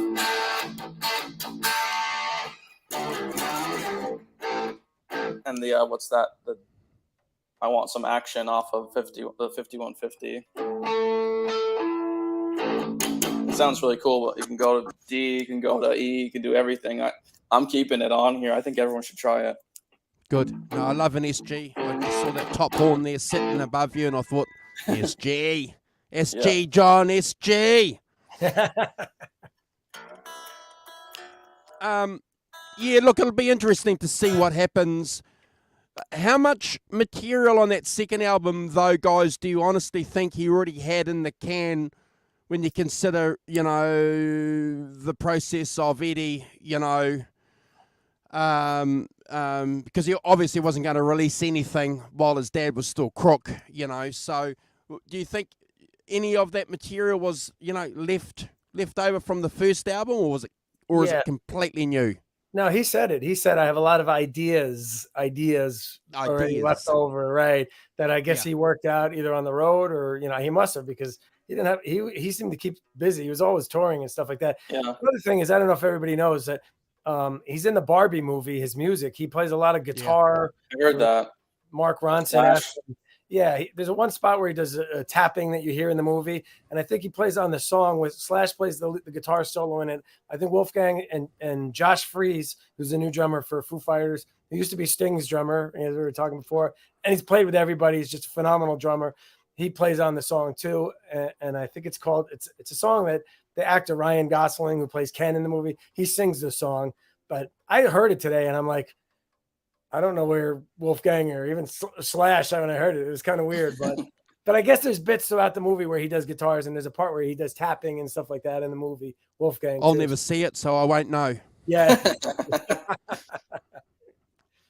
But if anybody wants to, wants to send edited snips to me on Messenger with it, please do. I'm sure they'll pop up somewhere online, right? Yeah. Andrew wants to watch the shrimp on the Bobby. I don't know where Jimmy's gone. He's left the show. If it's a technical issue or whatever, I'm sure he'll be back, because Jimmy had to walk the dog probably. Oh, okay. Actually, I think Alex Van Halen told him he couldn't be on the show anymore. Yeah, right.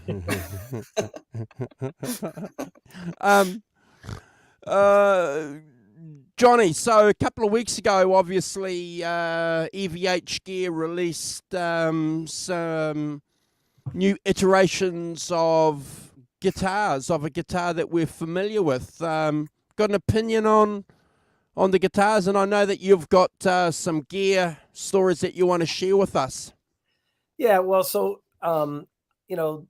they're releasing more guitars and more colors, obviously, like a Frankenstein without the stripes, because a lot of people don't want to play the stripes, because it's, even though they like it, it's cool, it's too associated with Eddie, right? Yeah. So now they're going to give you the option of getting a white, like, relic one, which is kind of cool. I'm not so much interested in them, but I like the Star guitar and that drab army green. I thought that was, my God, that's my favorite out of them. That was my favorite one out of them all. I'd like to get that one, but I just ordered in May. There's the USA Wolfgangs. Now they're doing made in Japan Wolfgang's signatures, which are the same spec as the USA's, and they're doing it at the Fujigen or Fujigen, I don't know how you pronounce it, factory, which is we're all, Ibanez and the Destroyers and all they're one that, well sought after guitars that Eddie played and stuff. That's where they came out of, and that factory's got a amazing reputation for the quality of instruments that come out. And I've seen a few people who've gotten the made in Japan ones, and who also have a USA, and they're like, it's equally as good, if not better, than the quality of the USA's. And the USA's, you're paying like $45 for the Stealth now, $4,500, and I think $45.99 US for the US Stealth, and $46.99 I think for the Ivory at the USA. But if you get the Japanese ones, which are the same exact spec, they're $25.99 for the Stealth and $26.99 for the Ivory. So I was thinking of getting one of those Epiphone, like the 58 Flying G, reissues. I read good things about them, but I just said, screw it. I have a Sweetwater credit card. So I said, my wife's like, go ahead. So I ordered it in May. And also for Father's Day, my kids and my wife ordered me from Sweetwater the SDE 3000 pedal. And so everybody's got their rep from Sweetwater who's assigned to them. They make you feel important. So I emailed the guy that's, Steve, and I said, hey, Steve, any idea when these, guitars going to be in and the pedal? And he's like, and this was at the end of June. He goes, well, it could be anytime from Friday, which is the last Friday in June. He says, to the end of July. He goes, you used to have both of those. I go, oh, no way. Really? That's great. And so here we are, July 21st, and nothing. So Wolfgang for Conks. Yeah. So I emailed Steve again, and I got a forward reply. You're looking at September. That was, I think, the reply to that. And listen, I don't know how it works, because a lot of people have gotten them already, from other places other than Sweetwater. It's just bizarre because Sweetwater's huge, and Guitar Center is huge. Guitar Center is $2 billion in debt. The only reason I don't think they're going bankrupt is because companies like Gibson and Fender, who are the big players, are propping them up, because they're pushing. Can't afford them to go down. They went bankrupt a couple years ago. You got it exactly. So you figured that these companies like that would get a little, not, I'm not gonna say preferential treatment, but it's saying, hey guys, we got 100 of these guitars done. We've got a lot, like 30 to Sweetwater, 30 to Guitar Center, and then the mom and pops get the other 40, stuff like that. But I posted it on Facebook, and a lot of people, just to see what people would say. A lot of people have gotten them. They ordered it on a Thursday and got it on a Saturday. And I think there was one guy from Canada that said that, there's some of them hanging in the stores here in Canada. And it's just bizarre, because you would think that, that Sweetwater would say, hey, we do a lot of volume for you guys, what's going on. But more to my point here is that if Sweetwater doesn't know if they're just pulling out a date out of their butt, and oh yeah, July, you should have it by July, just to shut people up, that's just bad business. It's just stupid. You know what I mean? Just say, hey, you know what? I have no idea. They don't give us, it's them, Fender. They don't give us a estimated time of arrival or whatever that they'll be here from Japan. I think they should kind of do that. What am I going to do? I'm going to wait, because I love the Ivory one. I mean, I have the Stealth USA, but I always like the Ivory better. So I'm going to wait. Just like I'm waiting for the pedal too, the SDE 3000 pedal, and Les ordered it from Sweetwater the first week when it was released, and he got it. He ordered it within the first 10 minutes of it being released. And he got it.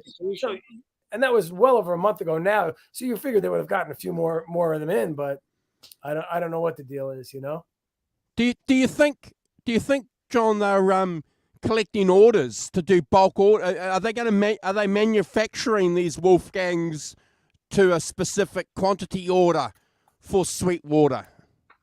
I don't know. All I know is that we first heard about this in like March. They're like, it was kind of leaking out. EVH only put it on their website, the Ivory and the Stealth made in Japan, only about 2 weeks ago. And then last week they put up these other new guitars that they're releasing. They just dropped all this stuff on us, but it's only been on the website for like 2 weeks, the Ivory, Signature, and the Stealth. And so for months, Sweetwater was taking, pre-orders since like April. I did mine in May 2nd. And but EVH never had a word about it on their website, would never speak about it. There was nothing online you could find out about it. But it was just weird that they were taking. So they had to be building these for quite some time now in Japan. So I just don't get it. But I don't think it's acceptable that Sweetwater, and I think they do this not just with the Van Halen guitars. I think they do this with other things too, because obviously they don't want you to cancel and say, hey, the little shop, the Music Zoo in Long Island, New York, has the guitar right there. So why wouldn't you just, I'll cancel my order there and I'll just buy it from there. They want to keep you on the hook, obviously, but I just think it's like, so that's over 6 months, bro. Yeah, exactly. And it's like, in a 4-word reply, it looks like September, or whatever. It's, it's kind of lame. Anyway, that's my Sweetwater experience. Well, my experience is too, I'm not going to, like I said to you guys before at the top of the show, I'm not going to order any of these albums direct from the artist pre-releases anymore. The one that the top of the range one, $2.99 US, is sitting in New Zealand Customs, and I could today, last week, the week before, I could have walked into 3 shops here in town and bought it off the rack. So what's the point in ordering? Yeah. What's the point if your customs is just going to be slack and have something sit 3 or 4 weeks in customs because plus ridiculous shipping costs. Yeah. What's the point? Pointless. Yeah. We got Johnny Heartbreaker and Randy Price in the chat. Hey guys. And Johnny says you go to Guitar Center and play an $1,800 guitar that's not even set up, has action a mile off the fretboard. It's true. Yep. And all the nice guitars are with the lock up on the top. The Les Pauls are up there, Yeah. And Randy says Sweetwater was taking pre-orders for the Tom DeLonghi, whatever his name is, Strats a month ago, and the guitar was announced today by Fender. So I guess that's the way that's the way they're rolling things out now. They're not making any kind of statements about them. They're just rolling it out, I guess, to see what kind of feedback they get, what kind of interest they're getting. Yeah, exactly. Hey, Mark. Got Mark here as well. Yeah, Mark. So Jimmy, we were just talking about the new EVH guitars before you shot off to get yourself another drink, and Tanner and Johnny were interested in the olive green drab one, but yeah, man, I love that. I get why they're doing the non-striped Eruption Frankenstein guitar. I get that because you probably want to take that, go and gig with it without everyone saying play Eruption. You know. Well, there's been smaller companies doing that. Like I think that company Palermo guitars. I saw a few of those like around 5 years ago where they would release like it's basically the closest thing to a Frankenstein replica without, just with a solid white or solid black or whatever. And I think it's smart to capitalize on that, truthfully. Yeah. I'm not saying that, I'm not saying I came up with that idea. It's a pretty constant thing, but like I had those guitars back, and I was like, I love the Frankenstein, and I'm like, how about I have somebody build me a Frankenstein years ago that's just black or just white? You know what I mean? I was gonna say you're the perfect person to ask that question because you don't play any striped guitars in your set. You have the guitar, which is basically like the Walker body. The Eddie, the one that's in the ad. You have a picture of it on the wall, probably behind you somewhere. But you have that guitar, but there's no stripes on it. And right, exactly like your poster right there that you had made. Right, it's exactly. Yeah. I mean, I love those. I love those stars. I like if like the plain colored ones, like there was the army green and the gray one or something. There's a silver one, grayish one. But I I would have to. I love that. I would absolutely snag one of those, but I'd have to play it first just to see how it balances on your body, and but I would absolutely grab one of those and then send it to Staffo till I color it. Yeah, right. But no, I dig that. Yeah. None of mine. I sent that to the kid, Nick. I sent those pictures to the kid. I'm like, kid, man, we were doing this 10 years ago, bro. Anyway.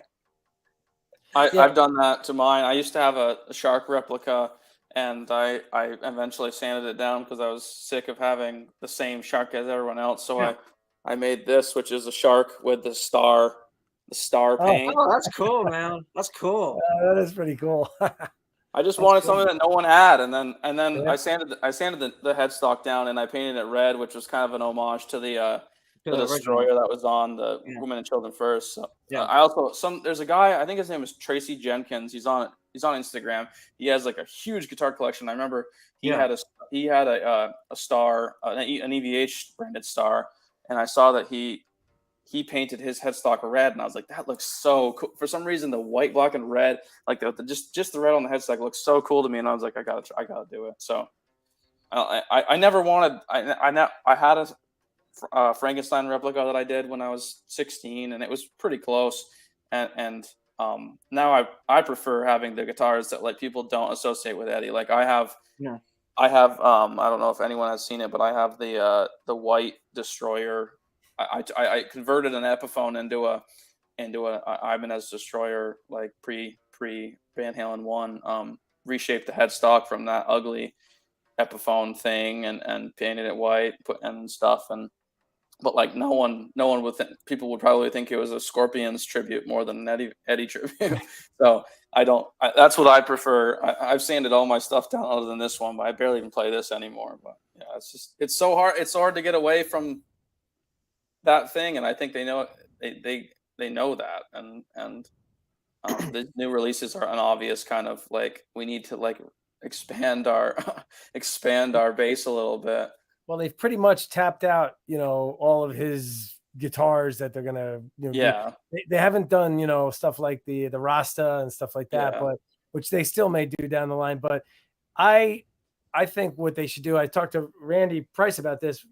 One other thing, Randy said he pre-ordered the new Stealth Black EVH Star. I showed you the green one, and Sweetwater had 2 in stock. So he canceled his pre-order that he had with them and added one to his Sweetwater cart. He got to the checkout and it was sold out. So Sweetwater needs to, get their act together. They really do. But back to what I was going to say, I talked to Randy about this. Randy's a big guy. He's like 6'2". He's a big guy. And the Wolfgang, Eddie's was a small guy, like 5'8.5", and Wolfgang's a small guitar. I always said they should make a Wolfgang XL. Why don't they just gauge like fan interest for anybody that's over 6 foot tall that it looks ridiculous on, because the Wolfgang is so small, and they should make it an XL, and they should supersize it a bit, the dimensions of the guitar, make the headstock a little bigger, make the body a little bit bigger, just good idea. I think it is, but I mean, I like that idea. Make it the size of an ES335. Exactly. And that's why Wolfgang, I think, gravitated to that guitar, because he knows he's a big fella. Self-conscious. He was a big guy, and the Wolfgang looked like an idiot. He'd look like an idiot with a Wolfgang. Exactly. So I think he feels comfortable. Or a Strat, even a Strat, that would look horrible. Yeah, exactly. Yeah. So I think that's why he gravitated towards that guitar, that 335, and now his own model is a larger size guitar. It's kind of XL. There's a lot of Eddie fans out there who would love that XL. Randy Price, Wolfgang XL. That's it, man. Good point. Good point. I've been wanting to build, because being a huge AC/DC fan, I've always loved the way Angus looks with an SG.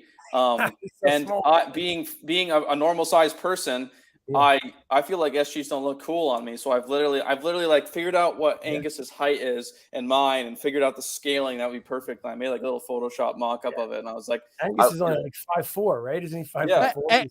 Angus is a small guy, and we all know how an SG is like way up over here. So the guy's on a monkey bar when he's playing up at the nut. Malcolm even played the Gretches, and the Gretches look huge on him. And I've seen other people play them, and it's like those are just like, relatively smaller size hollow body kind of guitars, and it's like I want to look like that. SG, I feel like I look like John Mayer with a Strat. Like John Mayer's he's a big guy, and his people. I've literally seen people argue over whether Fender makes him small Strats, like mini. They're like, I think Fender makes him Squire Minis to play because he's so he just looks so massive. That SG, hold that because the SGs they're not a. Hold on, folks. They're not very big. The SG's not a small guitar. No. It's not a small guitar. So the guy from Tenacious D, actually, it was one of the things that inspired me a little bit.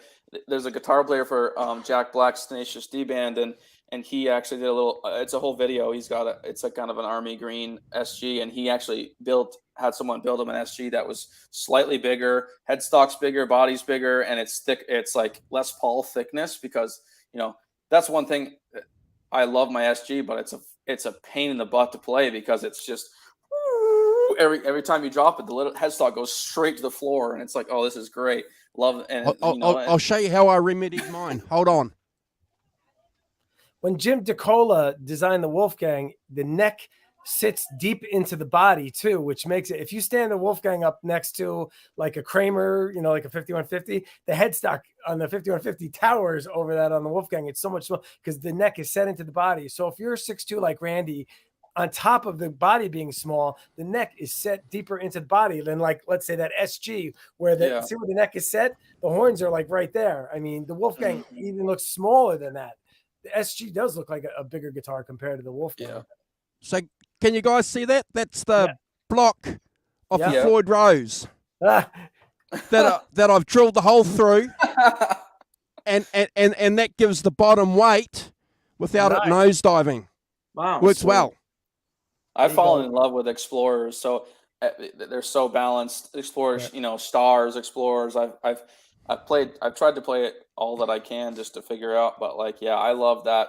The big bot, and I think Eddie did too. That's pretty damn clear after all the years of him chasing that kind of big body tone. Plus, he's just owning a bunch of Explorer type kind of guitars. I love the and obviously the affinity for the banana kind of headstock too. I think it looks cool. I think it looks very kind of curved and just I don't know. I think there's always a place for an Explorer in everyone's collection. Yes.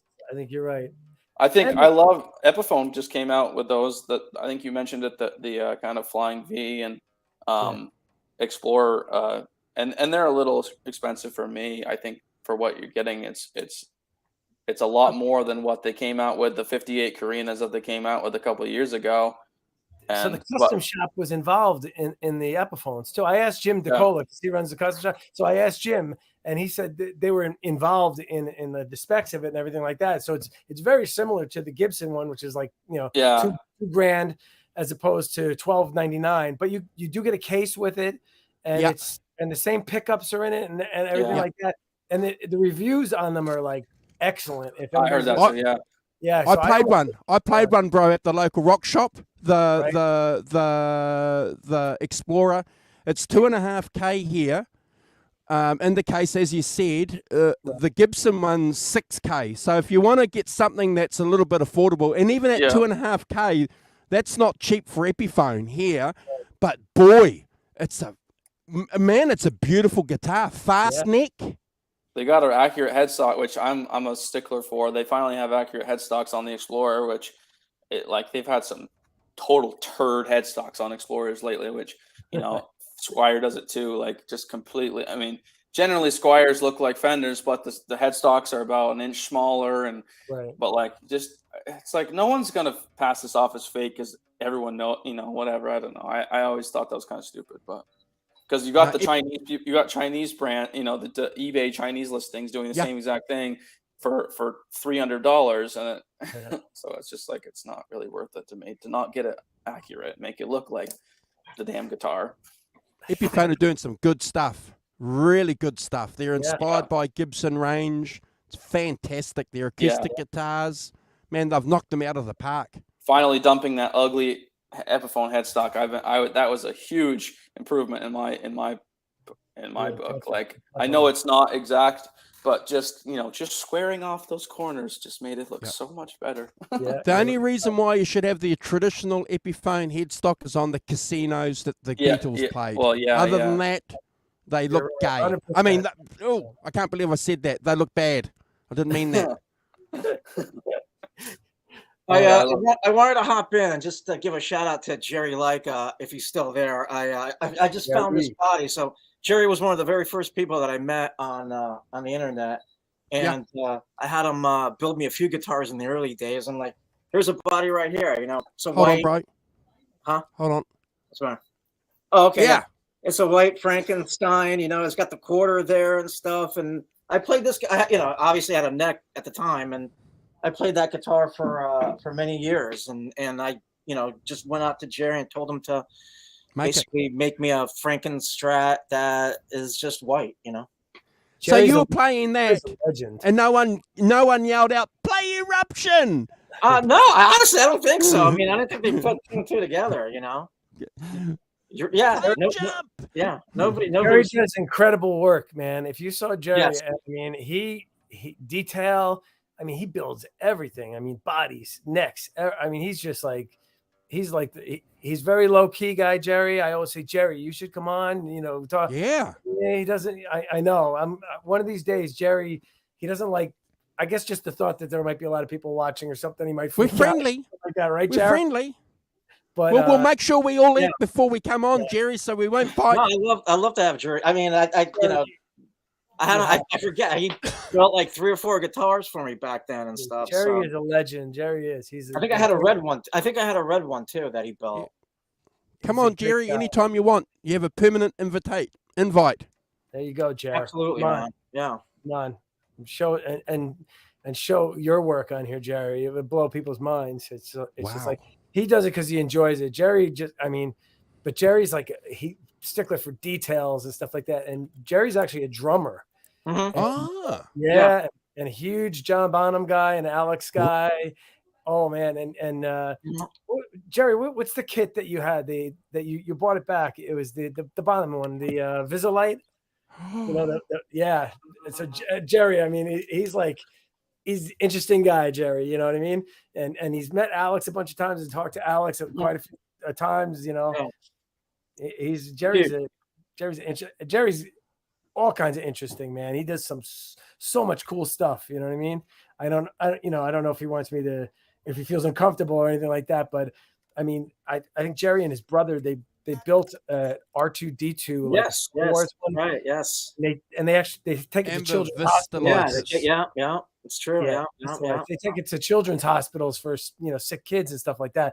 That's so cool that they do that. And it's like, it's dead on. Jerry does not, I mean, when Jerry does his guitars, his 5150s and stuff like that, they are that headstock, everything. He spares no, I mean, the detail that he goes to is just like, it blows my mind. I'm like, oh my God, I'm such a slacker. I could never do that. I would never have the patience that Jerry has. He does amazing stuff, folks.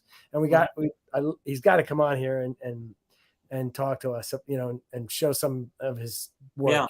Yeah, he's just low key, but people who know who Jerry is. You know what I'm saying? Yeah. People that know who Jerry is. You know, so. And thank you. And like I said, Jerry surprised me one day. I opened a box in the mail. He asked me for my address one day. Yeah, what's your address? So I told him my address, and then we just kept talking and stuff like that. And then like a week later, a box appears on my doorstep. I pick it up, and it's heavy. I'm like, what is it? I open it up, and it's the Bumblebee body. I mean, that's a great body. It's incredible. I have it. It sits in my living room on the stand, and you know, it gets prominently featured in my living room. I'm sure my wife's not happy, but it's in there right now. But it's beautiful. It's just like, that's the kind of guy Jerry is. Just to show you, you know what I mean? It's just like, boom, you know, the kindest guy, just a great guy. Well, that's going to be a great show. We'll get Jerry on and we'll talk EVH guitars and John Bonham and drums. Yeah, Jerry, come on, let's go. And here's the kicker too, Jerry. You just wrote it there. The kid painted that Bumblebee. It was another legend. You know what I mean? The mysterious kid.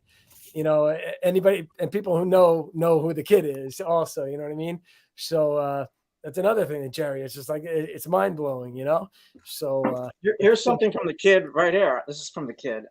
Hold on, bro. Hold on, bro. Hold on. Let me present you. Hold on. From the kid. Oh. And he's got like the headstock. Oh. Yeah. Is that a fast neck on there? You know what it is? This is the well, I don't know. I mean, these are the every single guitar of mine has the same exact specs. You know, so it's not. I mean, it's a great neck. You can play fast on it, but I like bigger necks. Okay. I like bigger necks. I don't like. When I was a kid, I was like trying to get like the thinnest necks. Yeah, there you go. Yeah. Oh. That's beautiful. No wonder that's sitting in your lounge. Yeah. Hey? Like Jerry says in this chat, Jerry sent me a Rude guitar too once, a couple of years back. Still have it. Oh gosh. But yeah, the guy is great. He's super generous and stuff. Yeah. And super talented. I'm telling you, Jerry, the stuff like, I mean, you call him up, you say, Jerry, how do I do this? You know, like I was repainting a 5150, and it's just like Jerry sent me these life-size like poster blown up of the exact size of the 5150, because he said he laid it over my body over the picture that he had, and he goes, yeah, it fit really well on it.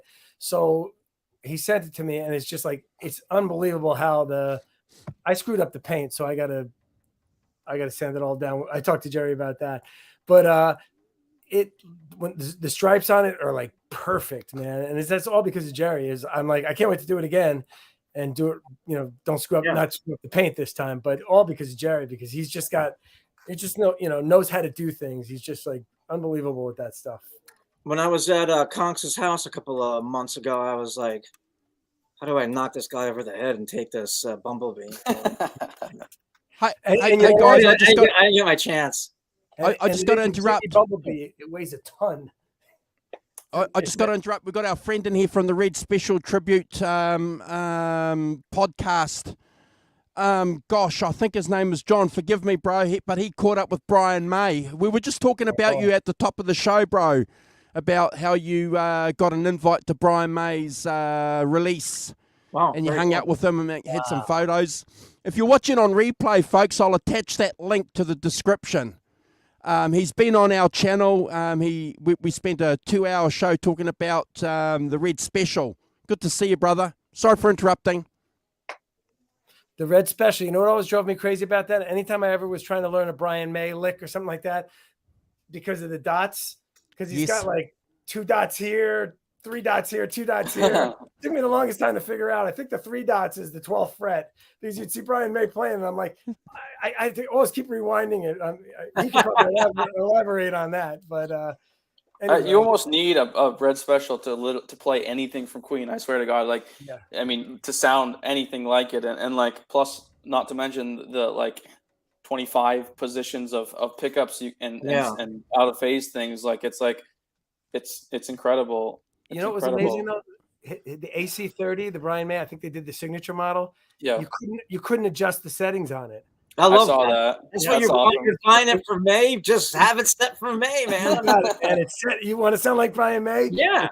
I love that. Man. You're right about that. There was no knobs on it. Yeah. That was so cool, man. That was awesome. Yeah. Yeah, what's really interesting about that whole Red Special community, guys, I thought EVH guys were nuts when it came to attention to detail. But those Queen Brian May fans, there's a whole lot of, whole nother thing going on there with these different makers and the different types of Red Special they can give you, whether it's a late 70s, early 70s, mid 80s Red Special. And these guys can tell by just looking at the tuners. I can't, because I'm not a Red Special nut, but these guys can. They can tell by looking, like, for example, when we had him on the show and we were talking about the Queen Bohemian Rhapsody, he said, well, look, they got the guitar a little bit right, but the guitar wasn't the right guitar because they had an 80s guitar when it was the 1970s, and we could tell by the tuners. And it's like, oh, okay. See, I wouldn't have picked up on that. if they were using a Telecaster or a Strat, we would have, John and Jimmy and Tanner, we would have picked that up. That's the wrong guitar. But, you know, we're all fans at different degrees, aren't we? Yeah. Well, that's the thing that Ed and Brian May had in common, and that, and like when I was a kid too, like you couldn't walk into a music store and get Ed's guitar or get Brian May's guitar. These guys made that, and as a kid, I was like, "Is Ed's guitar made out of?" I swear to God, I was like, "Is Ed's guitar made out of magic? Like he's touching strings and notes are coming out. How the hell is that?" Right? And but so you could, like, you know, Jimmy Page, you walk in and get a Les Paul if you wanted. Clapton, you walk in and get a Strat if you wanted. Yep. You know, whatever. But like you could not get a Van Halen guitar. You know, and that was like, I think that's the mystery. I think that's the part of the mystery, part of the attraction is that like you couldn't get that.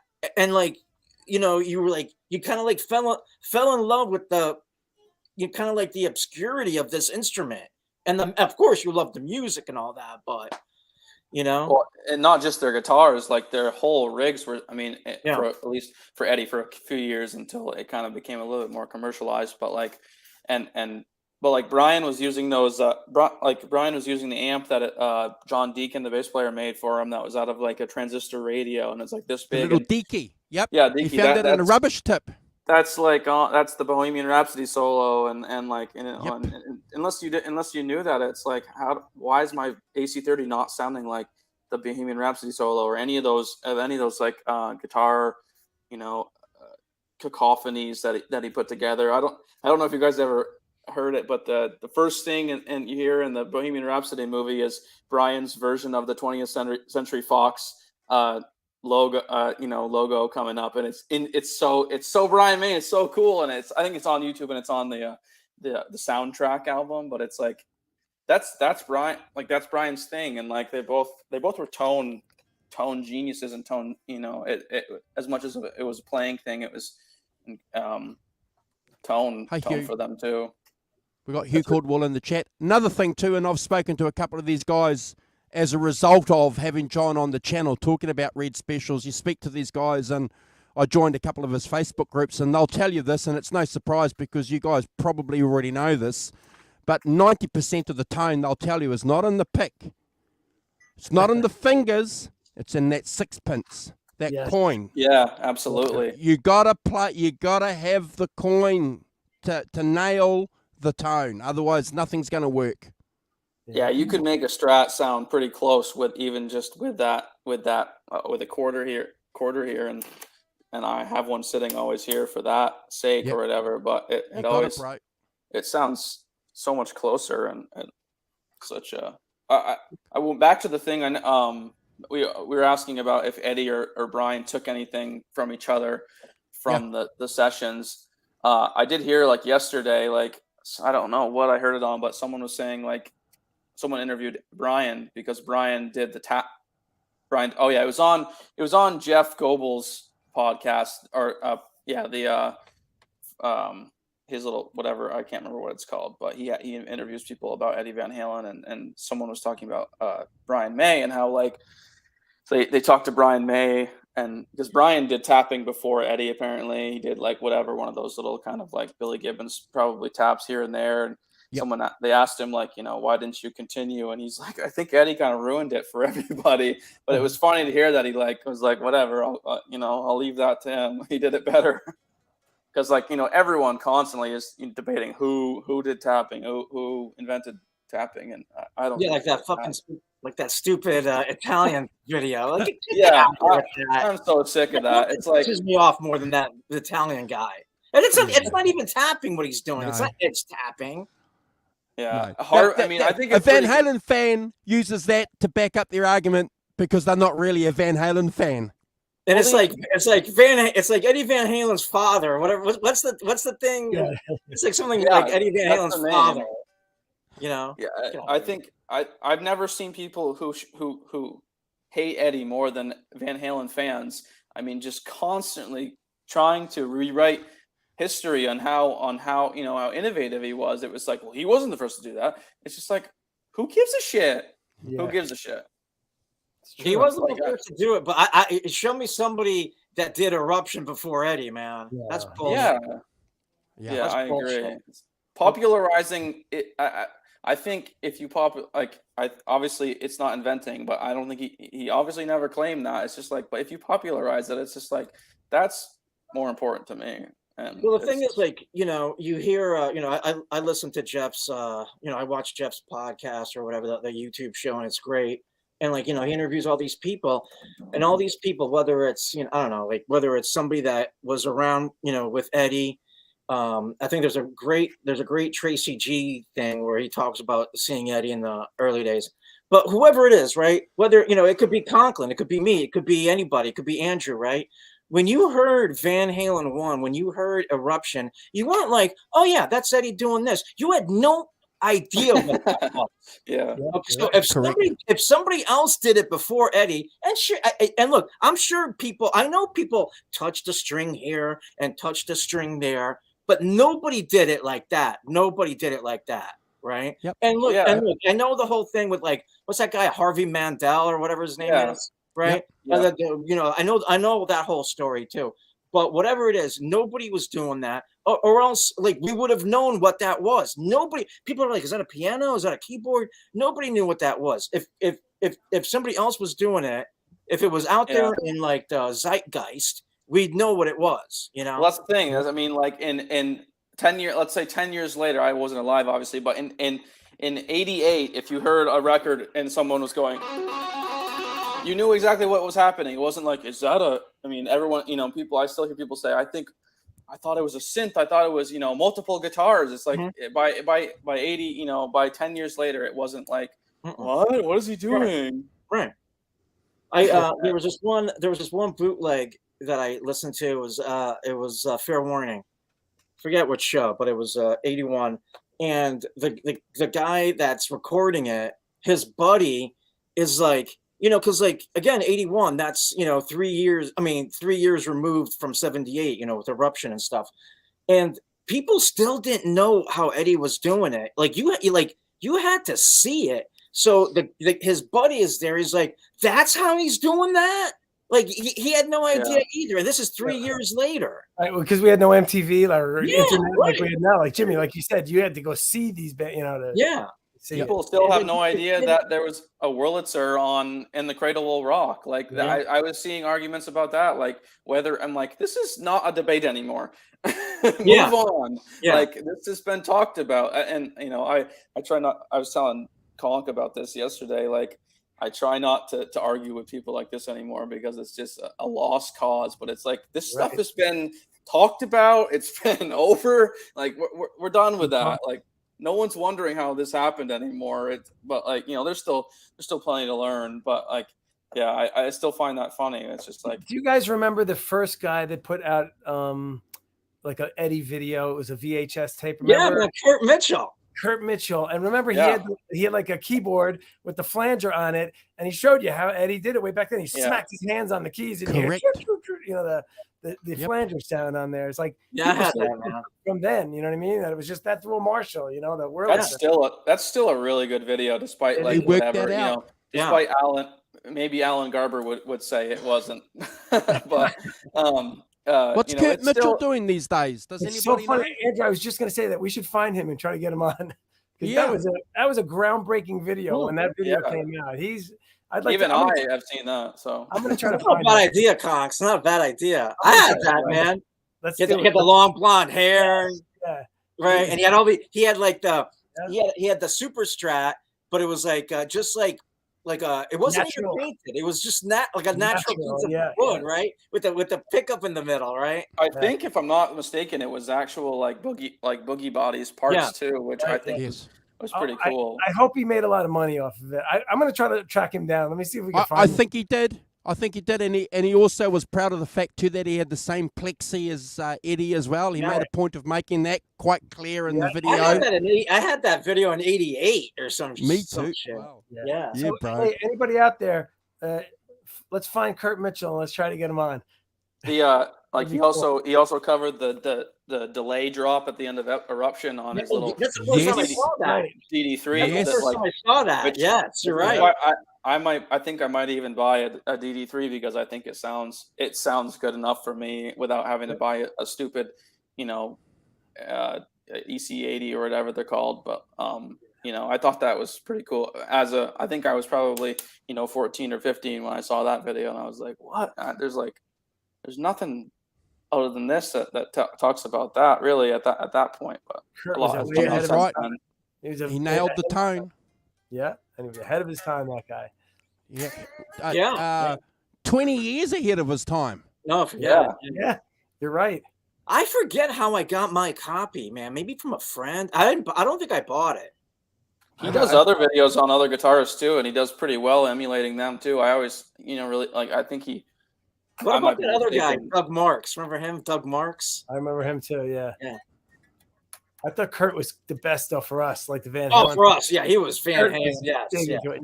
He was like the other guy was more like shredding like arpeggios and shit. Right, exactly. Well, yeah, it takes a special kind of person to teach Van Halen. It's not like you can't be playing Michelangelo Badio and drop down to the level of Eddie and have it sound anywhere close to right. And you can tell just by everything he had and looked like and guitar wise, Eddie was his Bible. Mm-hmm.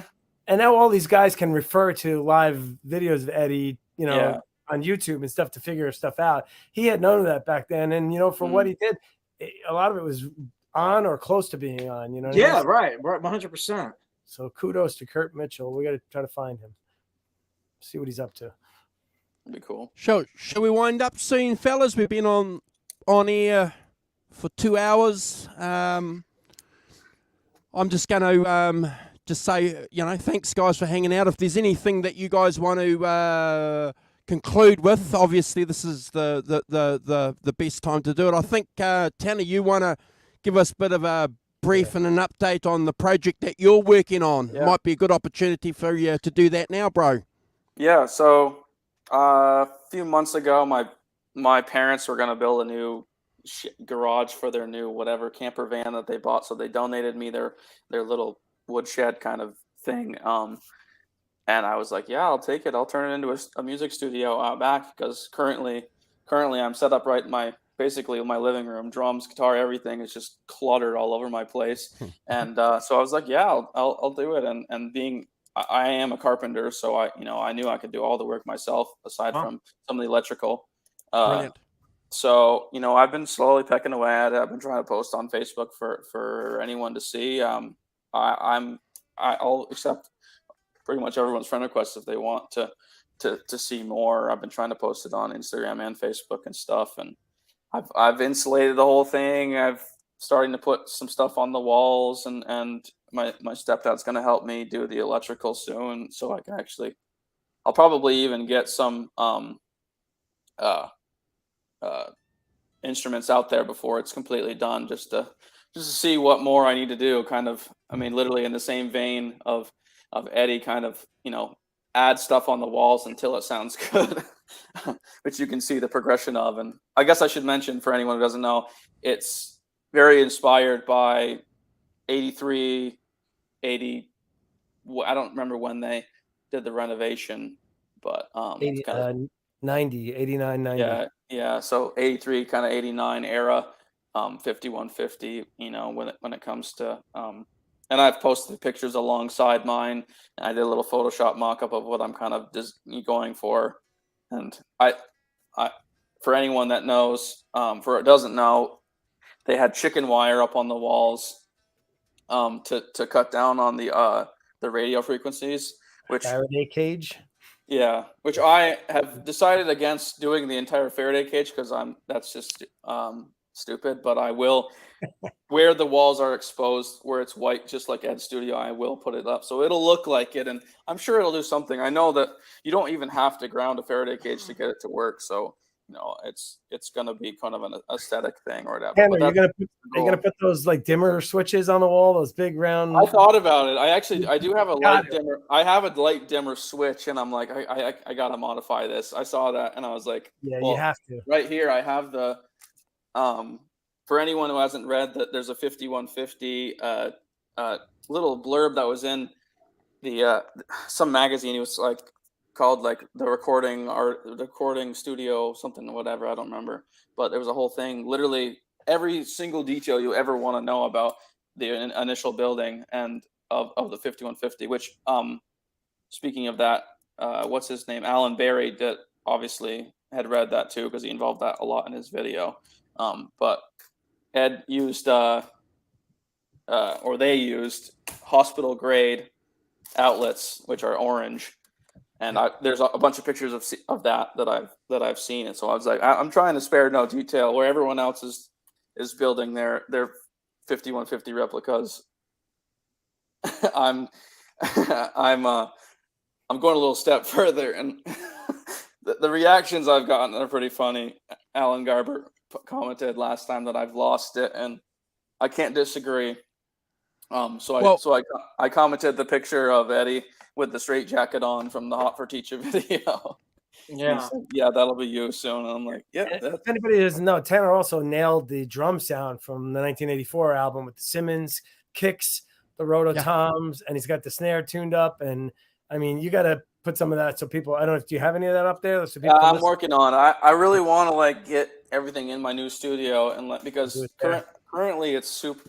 As you can kind of see, it's kind of a big room. It's not really ideal for recording. I've squeezed what I can out of it. I still record like Zeppelin-y kind of stuff in here because it's just a big room and it sounds good. But for that kind of stuff, I'm gonna try to get in there and get everything good because just I struggle. I've been struggling with dampening, sound dampening and stuff. But right. I've been working on other stuff on YouTube too. I don't know if anyone's seen that, just kind of like Van Halen kind of stuff. And I've been messing with AI generated vocals and stuff like that, training my own models of David Lee Roth and Michael Anthony and stuff, and experimenting with that. But yeah, that's pretty much it. I'm working slowly on it. I've been trying to update everybody, and I really want to get some videos out and stuff. Yeah, keep us updated on all that. We definitely are interested as it goes along. And you have on your Facebook page, you have pictures of it. Yeah, so Facebook. Yeah, I pretty much try to post only kind of Van Halen-y kind of stuff. I've made a secondary Facebook kind of, which is where I talk to everybody and join all the groups and stuff because. All right, cool. Yeah. Okay, anyway. Send that link, that secondary link to me. And he's going to paint channel as well, and I'll attach that if anybody's watching on the replay that wants to go and keep ahead of what Tanner is doing directly on his social media accounts. But as John said, we'll keep you updated here, and we can't wait. We'll be streaming live from the studio on stage soon. Before the end of the year? Yes, hopefully. I've put the AC in for the summer, but I got to get the heat in for the winter. And right. it'll be done in the next couple of months. I think I just need to get my ass out there and do it. Well, can't wait. We'll be streaming from. What'd you say? It's going to be Battleship Gray with 5150 numbers on the side. It won't be bulletproof, I can tell you that. But okay, it'll be warm. No, we look forward to that, bro. And thank you for keeping us updated. It'll be an interesting project, obviously. And like I say, if anybody is watching on replay, because a lot of you guys like to hang out with us on our shows later on, we always appreciate you guys watching us on replay. So if you've managed to get 2 hours and 9 minutes in, thank you for that. We're going to be saying thank you soon to everybody that's here with us live. But please subscribe to our channel. Subscribe to all our friends as well. It's an easy thing to do. It's on our YouTube page, community, and our channels. All our friends are there. Go and subscribe. That's all we ask you to do. A subscription to a YouTube channel doesn't cost you anything, but it helps that channel immeasurably by just your one single sub. If you want to do something good today, subscribe to YouTube channels. Mm-hmm. Do it. Johnny, you're going to say goodbye to everybody soon, so I'll get you to do the final shout out. Tanner, if you want to say goodbye, and then we'll get Jimmy, and then we'll let everyone go and enjoy the rest of the weekend. You want to say goodbye, Tanner? Oh, yeah, sorry. No problem, brother. Thanks for having me on. It was a surprise to want to be back on and stuff. I like I said last time, I do this every day if I could. So would we. But I love talking about this kind of stuff, and even if I haven't really followed the whole Starfleet thing, but only takes me a couple hours to catch up and listen to some tracks and stuff. So because I always have an opinion to give, but yeah, it's nice to talk to all you guys and keep in touch and stuff about my studio and post some videos and stuff. Let everybody know about it. Awesome. No problem. Thank you, brother. Jimmy. Yep. Me. Well, I mean, another fun show. I mean, like we're talking about, like, what are we going to talk about today? But we got a small list. But I love it because, like, then it grows organically. It goes into like different, tangents. We talked about Kurt Mitchell. For Christ's sake, right? Yeah. So another fun show. I want to give a shout out again to Jerry Leica. I don't know, it just brought back some memories of working with him and, like, all the stuff he did for me. So thank you, dude. And I love the show. Thank you, Andrew, for having this show. I mean, it's we do this and it's a chance to just get on and, like, talk about our love of something as simple as guitar playing to Van Halen to, new stuff that's being, released. So thank you for that. And that's it. Everybody enjoy the rest of their weekend. So before John does the final shout out, so I just want to remind you guys, we're going to be going live in a couple of weeks, 3 weeks at the max, with Johnny B from Canada. So subscribe to the channel. Johnny and Jim and I will be going live with him. So if you have any questions, have them prepared. He's going to be talking about his experiences, etc., etc. So that should be a fun show. Yeah. I'll keep you updated with posts anyway. So we look forward to that. John. Yeah, I want to say, everybody, if you have Spotify, if you haven't ordered the Starfleet, I mean, it's on Apple Music. It's got all of the tracks, the outtakes. It's all on there. So Spotify there, definitely check it out. If you're a Van Halen fan, it's great. That period of Eddie, 1983. And it's also great because Brian May has got such a distinct voice on his guitar. You always know it's Brian May playing, and it's the same with Eddie. So it's kind of cool. So there's no way you confuse them when you hear this. You know who's playing what, because they're so different and it's so cool. And thanks for everybody watching. And I had a great time again tonight, as always, with you guys. So we all like each other.